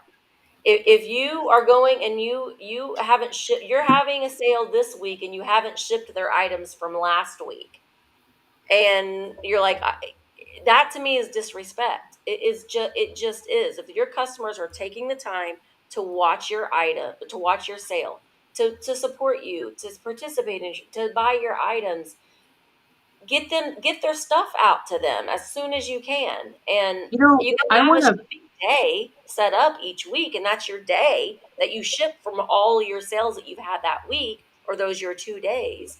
But I when you want get to talk behind, it's just not fair. I just saw somebody that said something about Jocelyn putting a video out every day. That is something that I wrestle with, because I'm like, that is the most smartest thing to do. But like, I can't put myself in that predicament, because it's like you're committing to do like your whole life, like every single day. Work And it's a very lot. hard at it. Yeah, she works very hard at it. Well, I know. And God, you know now I what feel it, bad. Well, huh? I was gonna. because somebody above that was asking about, do you think it's a good idea to put out a video every day? And please do not misconstrue what I am about to say. But I think that the most important thing is that, and this, I am not using her as an example, but you can put out a video every day, but not be putting out quality content every day. And there's a huge difference, because that's what people were talking about. Is it better to do you have to do a video every day? Can you do it? And you can. The important thing though is that if you're going to do fewer videos, they have to be of a higher caliber to get YouTube to promote your content to the same level as somebody who would be putting out 5 videos every single day, because they are by virtue self-perpetuating views. They're telling the algorithm, no, you're going to feature my videos by putting out the video, where somebody who's putting out fewer videos has to put in the time and the effort to really make sure that the description is there, that the title is there, that the thumbnail is there, because it has to stand out. Yeah. Yeah, I think the marketing that goes around a video should be good. I don't know how certain I am about the content. It's all subjective. So if it resonates with people, I think that's what's going to really excel the video. But I don't know. I guess what I'm trying to say is I don't think you have to increase the amount of work that you're doing. Like, you don't have to like double. You don't have to like put 5 times the effort in the same video and expect to get 5 times the, you know what I'm saying? Like, I don't think so that's kind of all I'm saying about that. But as far as just on the idea of putting a video out every single day, it would give more chances for videos to do better, because just by sheer numbers, like, you're putting more out there. So Yeah. the less you, I don't know. You're playing the law of averages. Yeah, right. Like, there was one channel I watched and he would put 5 out a day. And his reasoning was, well, I'm going to keep putting them out until I get a 1 out of 10. And if you sell, or I mean, if you have a channel, it'll show like how your video is performing. And if you got a 1 out of 10, that means it's doing the best out of the last 10 videos you did. So he would just push out content, and he was really good at it too. And the videos were just mostly talking, no real, it was content based information anyway.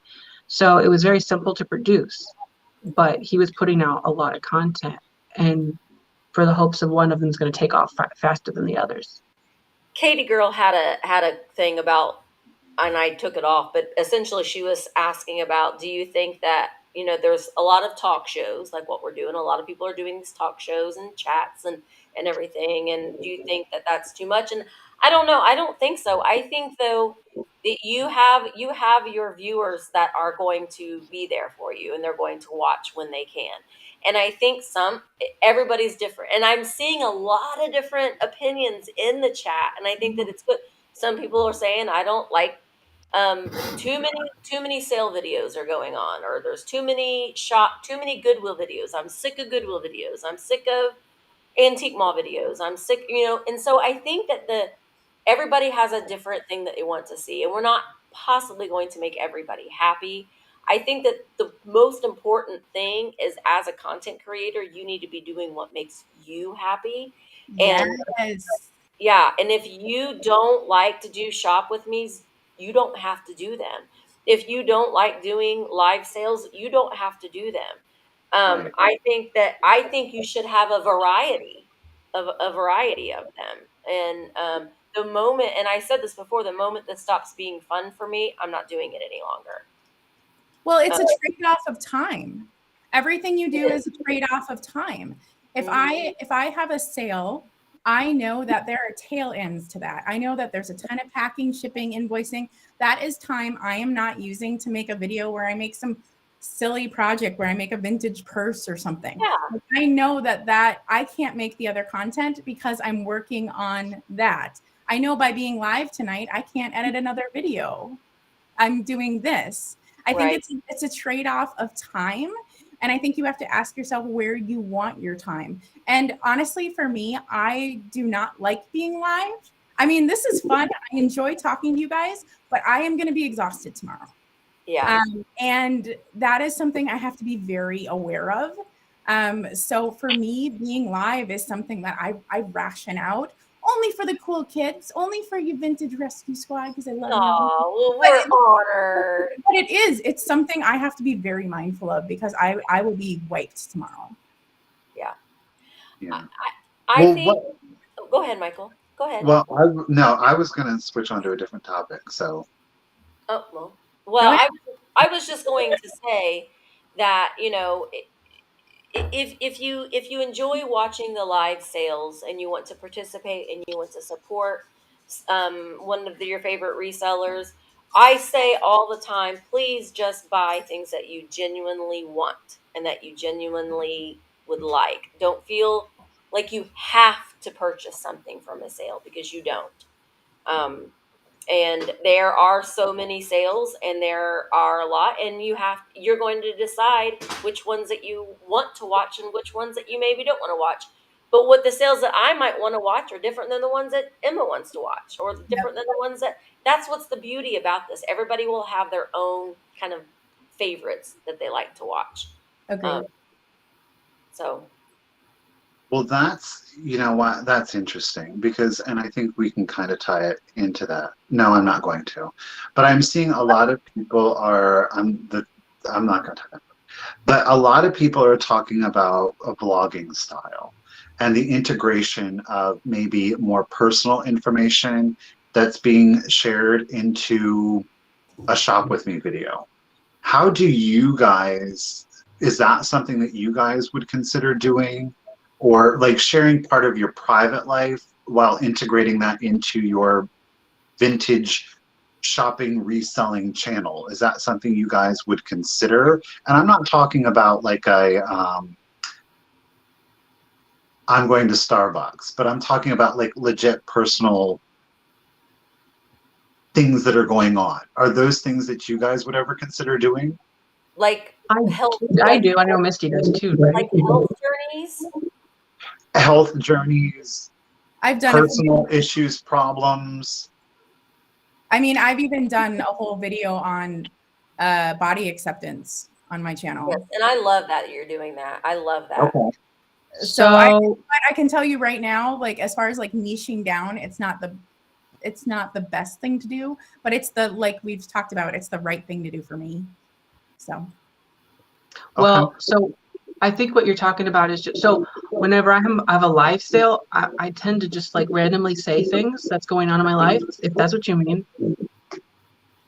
Well, not particularly, because I think it's almost like you're approaching a live sale. That's part of your thing for your live sale, though, is that you're connecting personally with your audience versus sitting down and intentionally talking with intent about personal things to your audience.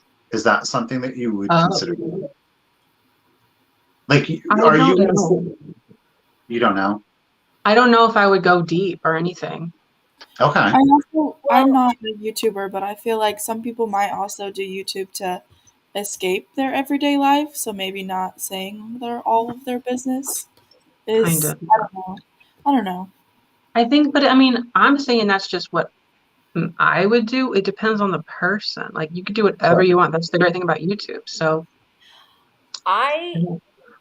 my theory is, or my opinion is on that one. I want my viewers to come to my videos and I want them to be happy when they leave. I don't want them to feel bad or guilty or sad about something that I might be going through, or feel like, well, I need to buy something from Misty's sale because she's having X, Y, and Z happening. I want my viewers to, and so, I mean, while I might say, oh, I've been big baby about being sick, this past couple weeks, I've done that, but I mean, I don't want, is that what you're trying to say? I mean, I don't want to bring my personal woes into. Somebody said my cruise video did well. Like, okay, so that's an example of something I would share because it's a positive thing. Yeah. Right. But like, Yes. I'm not going to do a video about an existential crisis. So, Okay. Okay. Yeah, but which I have many of. And I am his YouTube channel for that because Jeffrey, I it's a good thing I'm not recording the I Well, do. and I just want to say this really quickly before we lose track of this, because I think that this is really interesting and something I think that I would like to talk about maybe on next week's Vintage Rescue Squad, though, too. Yeah. And Karen Rogers is bringing up a good point, and this is why I wanted to bring it up. And she says, but you all have to know that a majority of your viewers feel like they know you. I know you. And it's interesting because Misty knows that the only thing that I will listen to in the car is NPR. It's all Yes. I listen to. And they had a really and I mean, it was fascinating. It was whatever, it was a segment, but it is called a parasocial relationship. And that is what we as content creators or influencers are engaged in.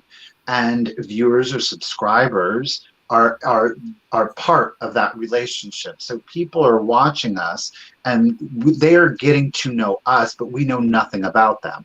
So when we're out and somebody's like, oh, hey, Misty, hey, Jeffrey, and you're like, hi, Do I know you? you're like, you're not thinking, oh yeah, I'm somebody they know because they know me from YouTube. So it's a one-sided relationship. You know So what's freaky though, real quick? what? When I'm like, oh yeah, so, and I say something to them in person, and then they're like, I know. And I'm like, how do you know that? Yeah. But it's just oh yes, Karen said I have a close parasocial relationship. Girl, are you listening to NPR too? A lot of people have said they are. But it's extraordinarily fascinating. And upon hearing that, I think that sometimes we forget. And I think that, and it's what Misty is saying, because I am sided on that a little bit more, is that I think that I am aware that people are quite literally consuming our content.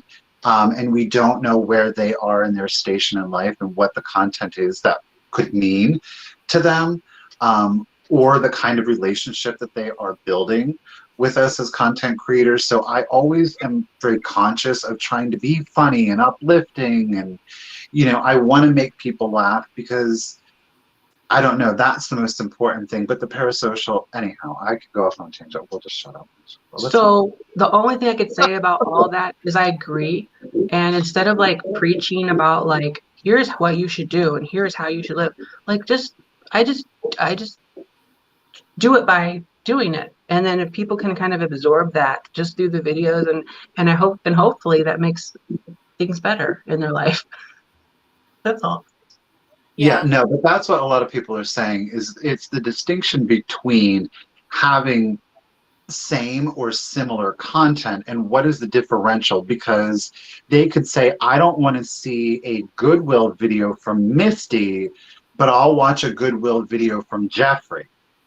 And it's the personality, it's the individual that determines what it is, the content that they want to consume from that individual. And that hinges on the kind of parasocial relationship that they have developed with that influencer.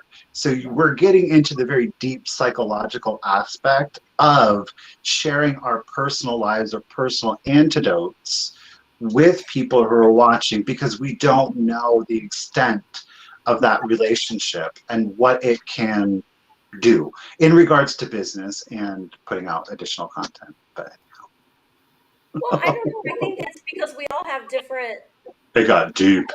personalities, I guess. But George is going, what? My Goodwills are not better. I don't know what you're doing. Don't worry. Michael and I are going to Colorado in July. And Emma. And we are going to get some good We're going to good Goodwills out there in You know, Colorado. honestly though, Goodwill is kind of an irrelevancy in trying to source for what I'm doing now, because I'm trying to find like really good quality and stuff that you can't just go into any Goodwill and find.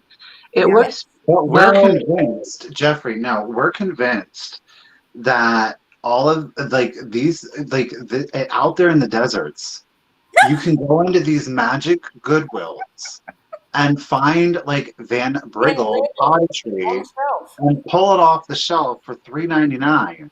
Yeah. Like, it's happening, man. It's happening. I see. I hear. But that doesn't happen for me. And if it isn't, I'm going to You burn come to it. the desert. Just kidding. I'm going to burn the Goodwill to the ground. I'm just kidding. Just kidding. I'm not girl, it's on our camera. Goodwills have an entire our Goodwills have an entire shelf of light bulbs, like brand new light bulbs. Yeah. Yeah. It's crap. It isn't good at all. And I have one row, one shelf. That's it. Or and like I'm not driving 5 hours to go to a Goodwill. I'm not going to do it. I'm going to drive. I will drive. That'd be a good video title. I drove 5 hours for a Goodwill. And I drove 5 hours to go to this Goodwill just to burn it down. That would be clickbait. you want to talk about something If I burn popular. it to the ground, I got to take Nan with me. Clickbait. Wax out with light bulbs. Nan and I are going to the Goodwill in Colorado. Hey guys, so in today's video, I brought Nan along with me to this Goodwill that we drove 5 hours to.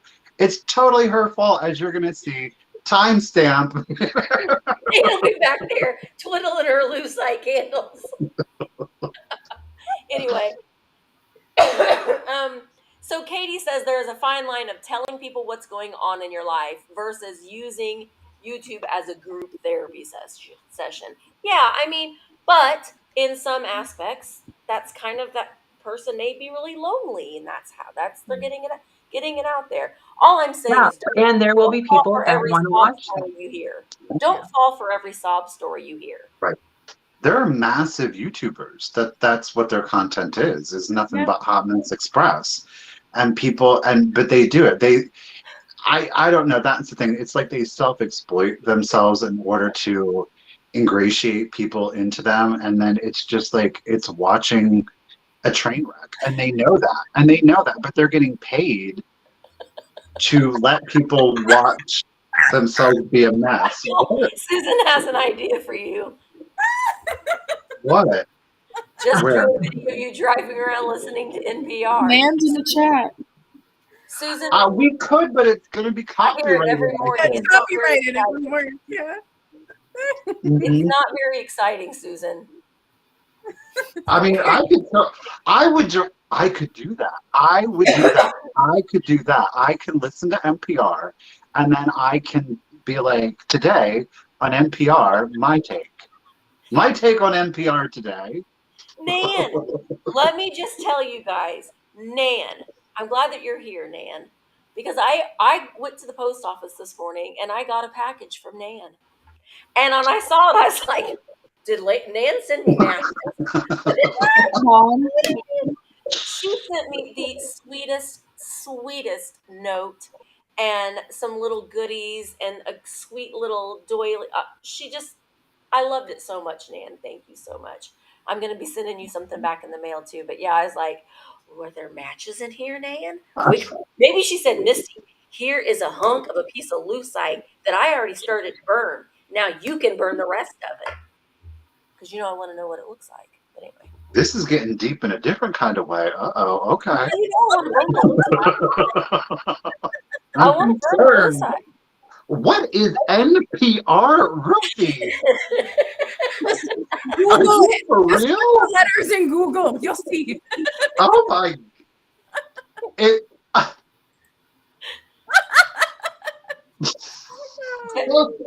And sometimes when he goes home, he watches cartoons. And then I'll go home and watch a cartoon. What does NPR stand for, though? National Public Radio. I knew it was something radio. It's the PBS. Listen, it's the PBS affiliates. It's the PBS of the radio. This is what it is. It's I've all heard it. informative, educational, jazz, classical. And it could have different acronyms in your state. So like mine's NPR, Minnesota, so that could be why you could hear it referred to differently in your state. Angela, it's for the older. What? Angela says it's for the older people. That's okay. Better the older than the alternative. Michael's an old soul. He's an That's old right. soul. Listen, he's But I'm younger dead. than me. But I will come home and then I'll be like, oh, I'm watching the Thundercats. He does. Because sometimes he'll send me a message and he's talking to me and I'm like, what is that theme song? I know that theme The song. Smurfs. Did you know? Listen, did you I'm all like, know? parasocial relationships. It's the Smurfs. Did you know that Michael knows all of Strawberry Shortcakes and all of their pet names? That's true also. All of it. Can't tell you what day it is, but you want to know what Strawberry Shortcake's cat's name is? Let me know. I formed a new respect for Michael that day that I learned that. I was like, you know their names? Yes, I do. And he started to rattle them all off. Anyway, I got to call. I have to mute because I have to cough. Okay. All right. So, what else are we going to talk about, guys? What else should we talk about? While we're talking about things, what else shall we talk about when it comes to Let's see what the folks were talking about. who likes? Oh. How long do you think a YouTube sale should be, or what? Is that? Oh, not? I saw that question in the chat about how long a video should be. Oh yeah. A while back, and honestly, there's tons of opinions on this of under 15 minutes, blah blah blah blah blah. But it also really it depends on your engagement. If you look at different channel topics and such, some channels only keep people on for 30 seconds normally, and my channels keep people on over 13 minutes. So I'm okay with having a video near half an hour because I know I keep people on longer. But honestly, it's personal preference. I will watch a 45-minute video from some of my favorite creators, and I will not watch a short video from people I don't really care about. So, so it really depends. It really depends. Emma keeps trying to say something. Raise your hand. No, people were just asking about the new clip thing on YouTube.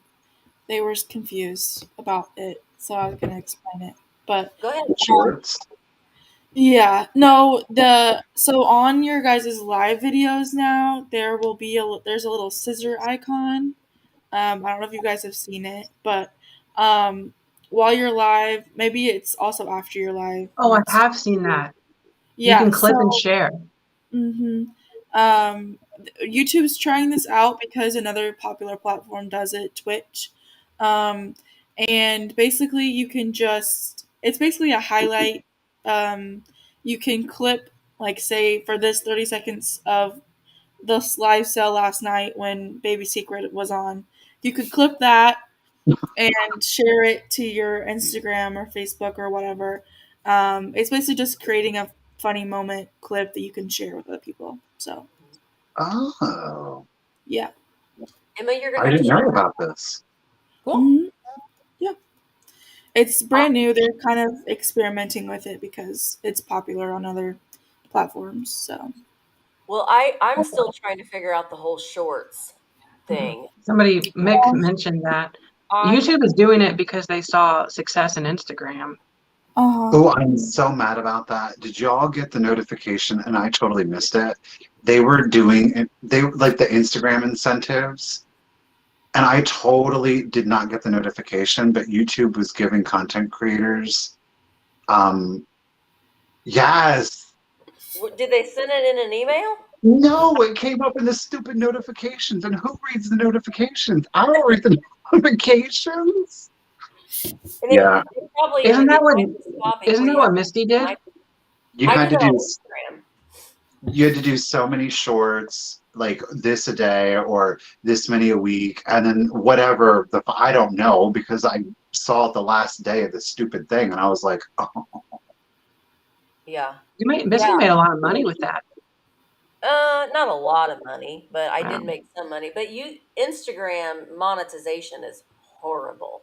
I don't even think I get paid 15 cents a month on What Instagram. what I do like about the shorts is the fact that I can make a short and it can go for YouTube, Instagram, and TikTok. I like that I can put it across all three. So that I find nice that it can just be utilized multiple times. I think that's helpful. I just You know what can't I would like figure to, you know what I would like? I would like to hire someone to do like shorts for me. Like I feel like I'm missing out on stuff just because I don't want to do it. But yet Well, you might be able to it's, use the clip feature also to create shorts. I could have like subscribers do it for me. There you go. Really could, I mean, honestly. but they seem to get mixed results, says George. Results. I just saw it during. Yeah. I see.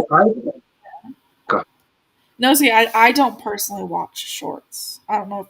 I don't. I have. Yeah, they're trying to make it, kind of like TikTok or Instagram Reels. YouTube is trying to, adopt those things, those types of videos, but it's new, so I don't know how well it's doing for them either. So My problem with it is that I don't feel like YouTube is set up for the format in which they're making us film it. So it has to go horizontal, or no, it has to go vertical instead of horizontal. And I don't like the way that it actually looks, is my problem with it. Whereas on Instagram, it's filling the entire, because it's made for mobile devices. So it's filling. And I like that. But then I don't like how the shorts looks on YouTube. If they could remedy the aesthetic of it, I think that I would get behind it as a content creator. But because I don't like the black bars on the side, I can't. you don't can't like make it. a thumbnail right on the shorts. Yeah, it always blurs. It takes like blurred edges Yeah. of it. I just aesthetically, and I think that's going to be the thing.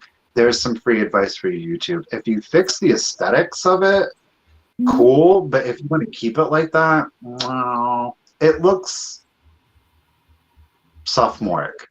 Oh yeah, fat bird finds. It looks good on your phone. Yeah. Yeah, I think that's what it was designed for, really. See, I don't even watch one. Oh, When are yeah. you Like on the TV show? I'll watch the shorts on my phone, like on the YouTube app. I don't ever watch them on a computer. Yeah.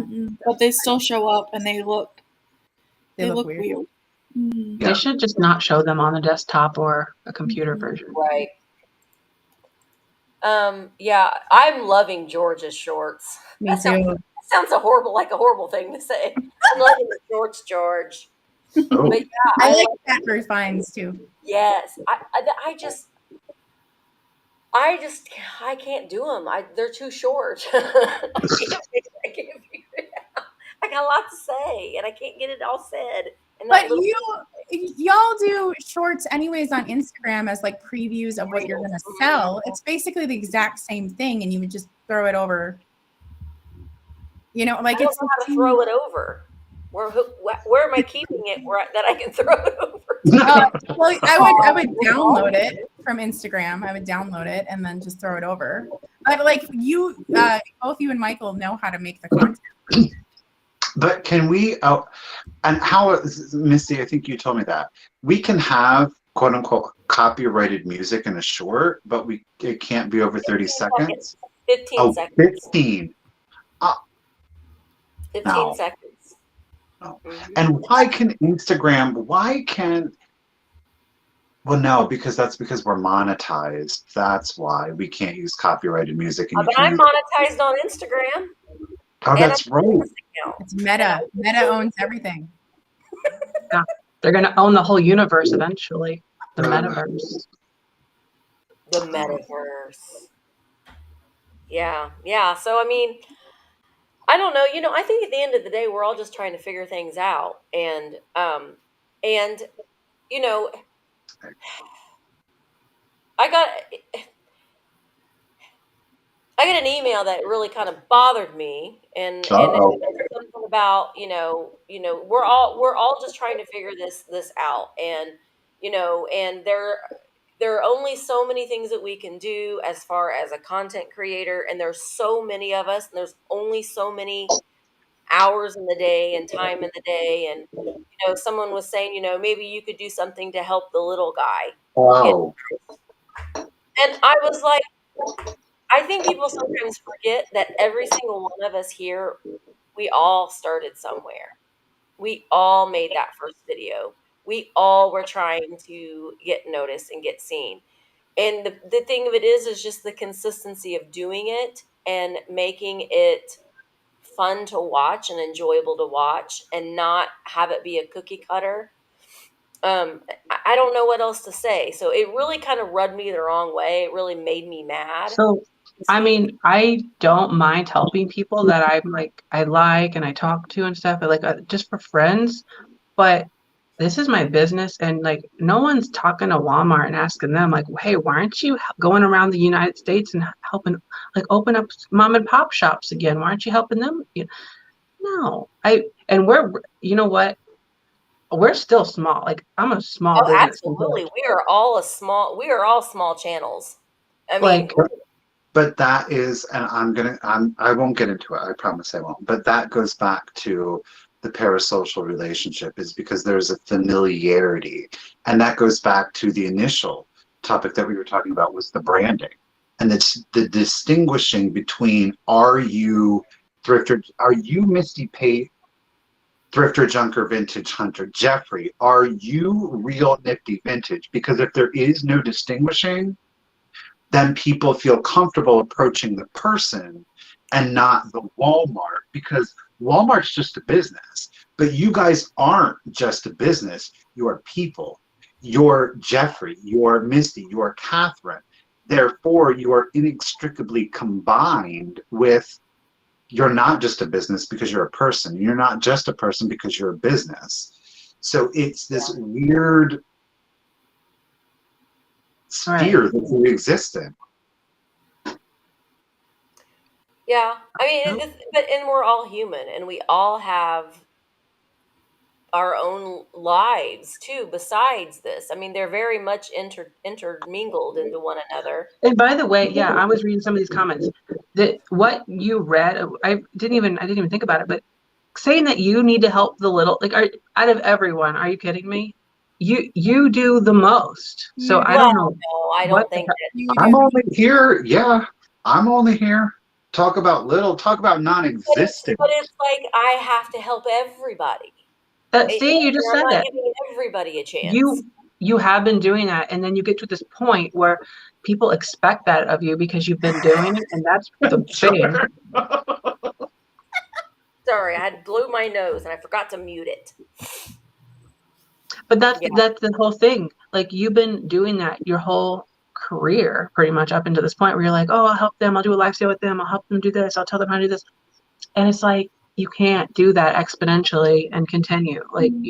You're going to run out of time, energy. You've got your business to attend to first and foremost. Yeah. Well, the thing of it is, we all. Go ahead. No, you go ahead.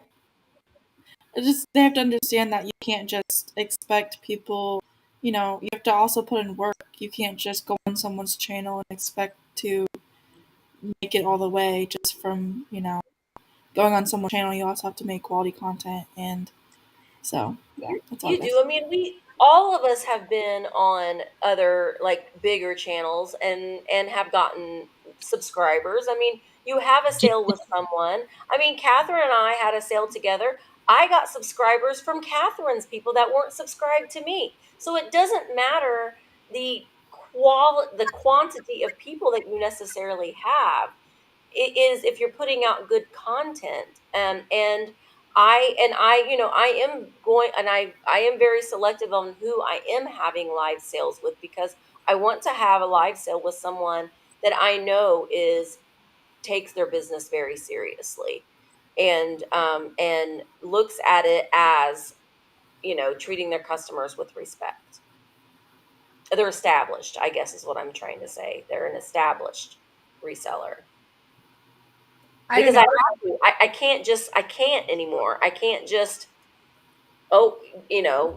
and throw something up in the air and see what happens, because I have to protect my own business at the same time.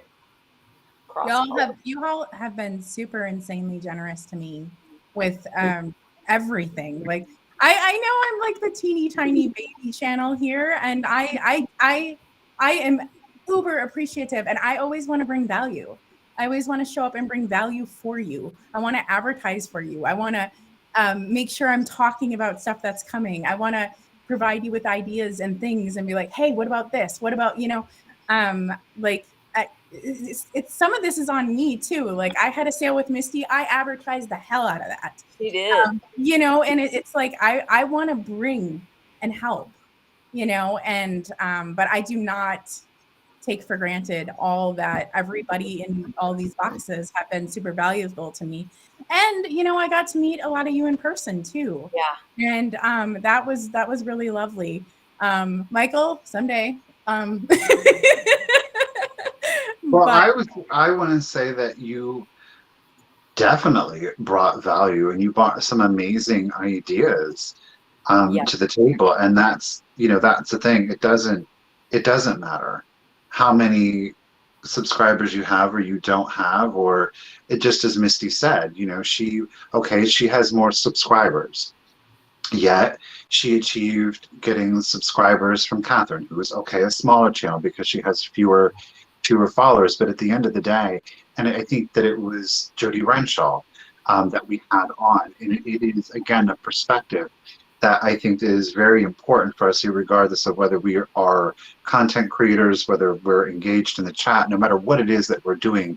At the end of the day, we are but one person amongst over 4 billion people on this world. So as many subscribers that you do or don't have on YouTube, it's great and it's amazing.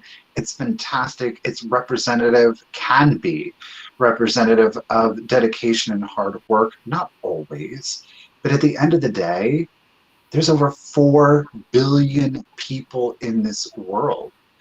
Just because somebody's watching Nifty doesn't mean that they're watching me, as crazy as that may sound. And just because they're watching me doesn't mean that they're watching her. Just because they're watching Jeffrey doesn't mean that they're watching Misty. Yet, we all talk, and Katherine says, well, I'm a smaller channel, yet Misty's getting... So that's just the power of again, I think putting things into context, like you're never going to have it all, but you can at least have some of it. But there's enough, there's really enough for everybody to have their moment to shine. Yeah, I thought it was 7 billion or something like that. Oh, it's 7. Well, look at that. The world population got even bigger. There's over 7 billion. Even more possibilities, folks. More people to help. More people to help. Also, I just wanted to throw something out there. Go find some rando on the street corner, Misty. Get them up on YouTube. That'll be my next. Hey, that'll be a good clickbaity title. Oh my God! Don't do that. Reseller yet? I found some random dude on the street. America's next top reseller. Here's another. Oh my God! Can we do that? We can be judges. We each get to pick somebody who's never done it before, and then we coach them. Are you listening? Like The Voice? Listen. Could you imagine the possibilities of that? Y'all may see me on Beavis and Butthead. Like I said, why can't it be the HGTV channel? Why has it got to be the Beavis and I know. Butthead? Because you don't know. Because it's so unexpected that maybe that's exactly what it's meant to be. Truthfully. I'm dead serious. You don't know. You don't know. Listen, I would love for the Beavis and... I want to see myself in Beavis and Butthead cartoonage. Like, I want to be turned into Beavis and Butthead character. Anyway, so one thing I wanted to say before we go, the master. Yes. We all have to sing and sell something. Okay, anyway. Did you guys know that Emma has a YouTube channel? What? Yeah, she does. And I've been encouraging her. Look, she's like, Mom, why are you even mentioning this? I haven't posted content in like a year.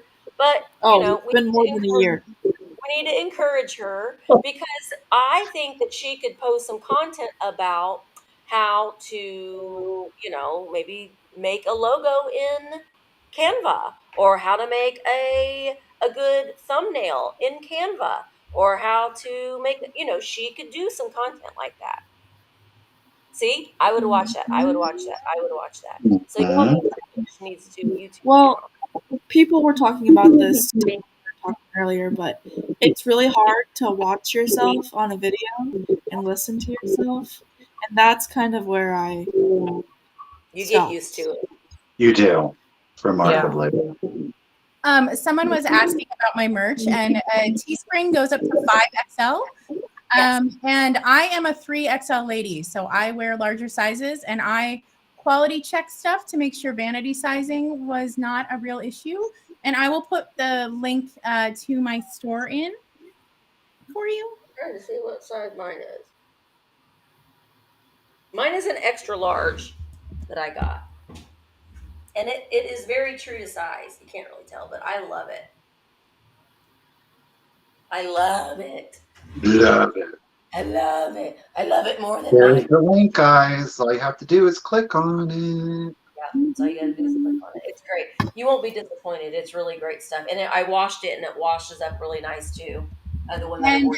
if you head on over to my page, I am going to post a code for free shipping for everybody who watches Rescue Squad. And I'll put the code in here. The code, all capital letters, no space, is Squad Goals.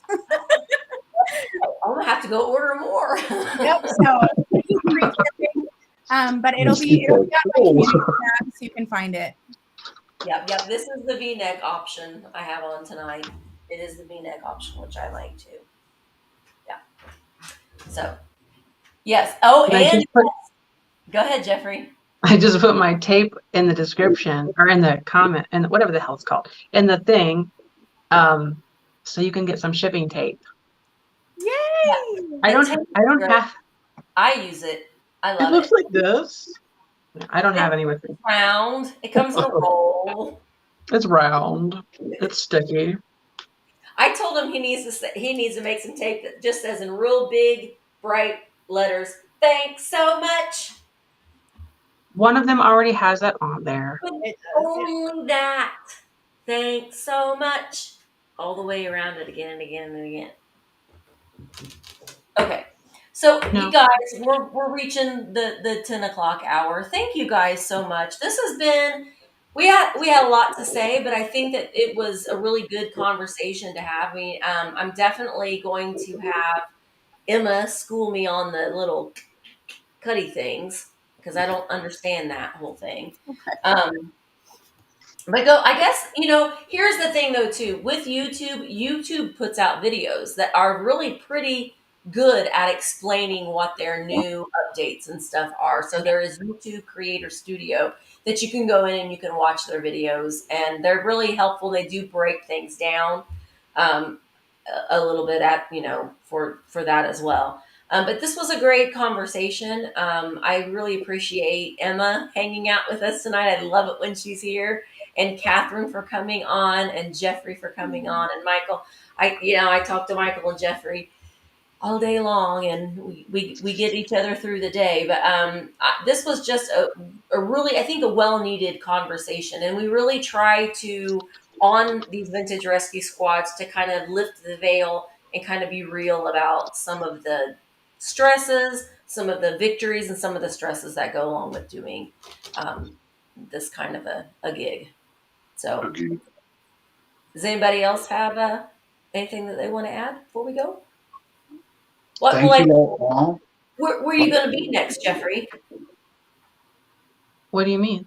When can people What's coming up next? live? Oh, there's a video tomorrow. I got my live sale on Friday night. Right at 7:30. 7:30 Eastern, 6:30 Central. Yes. Yes. I mean, Catherine?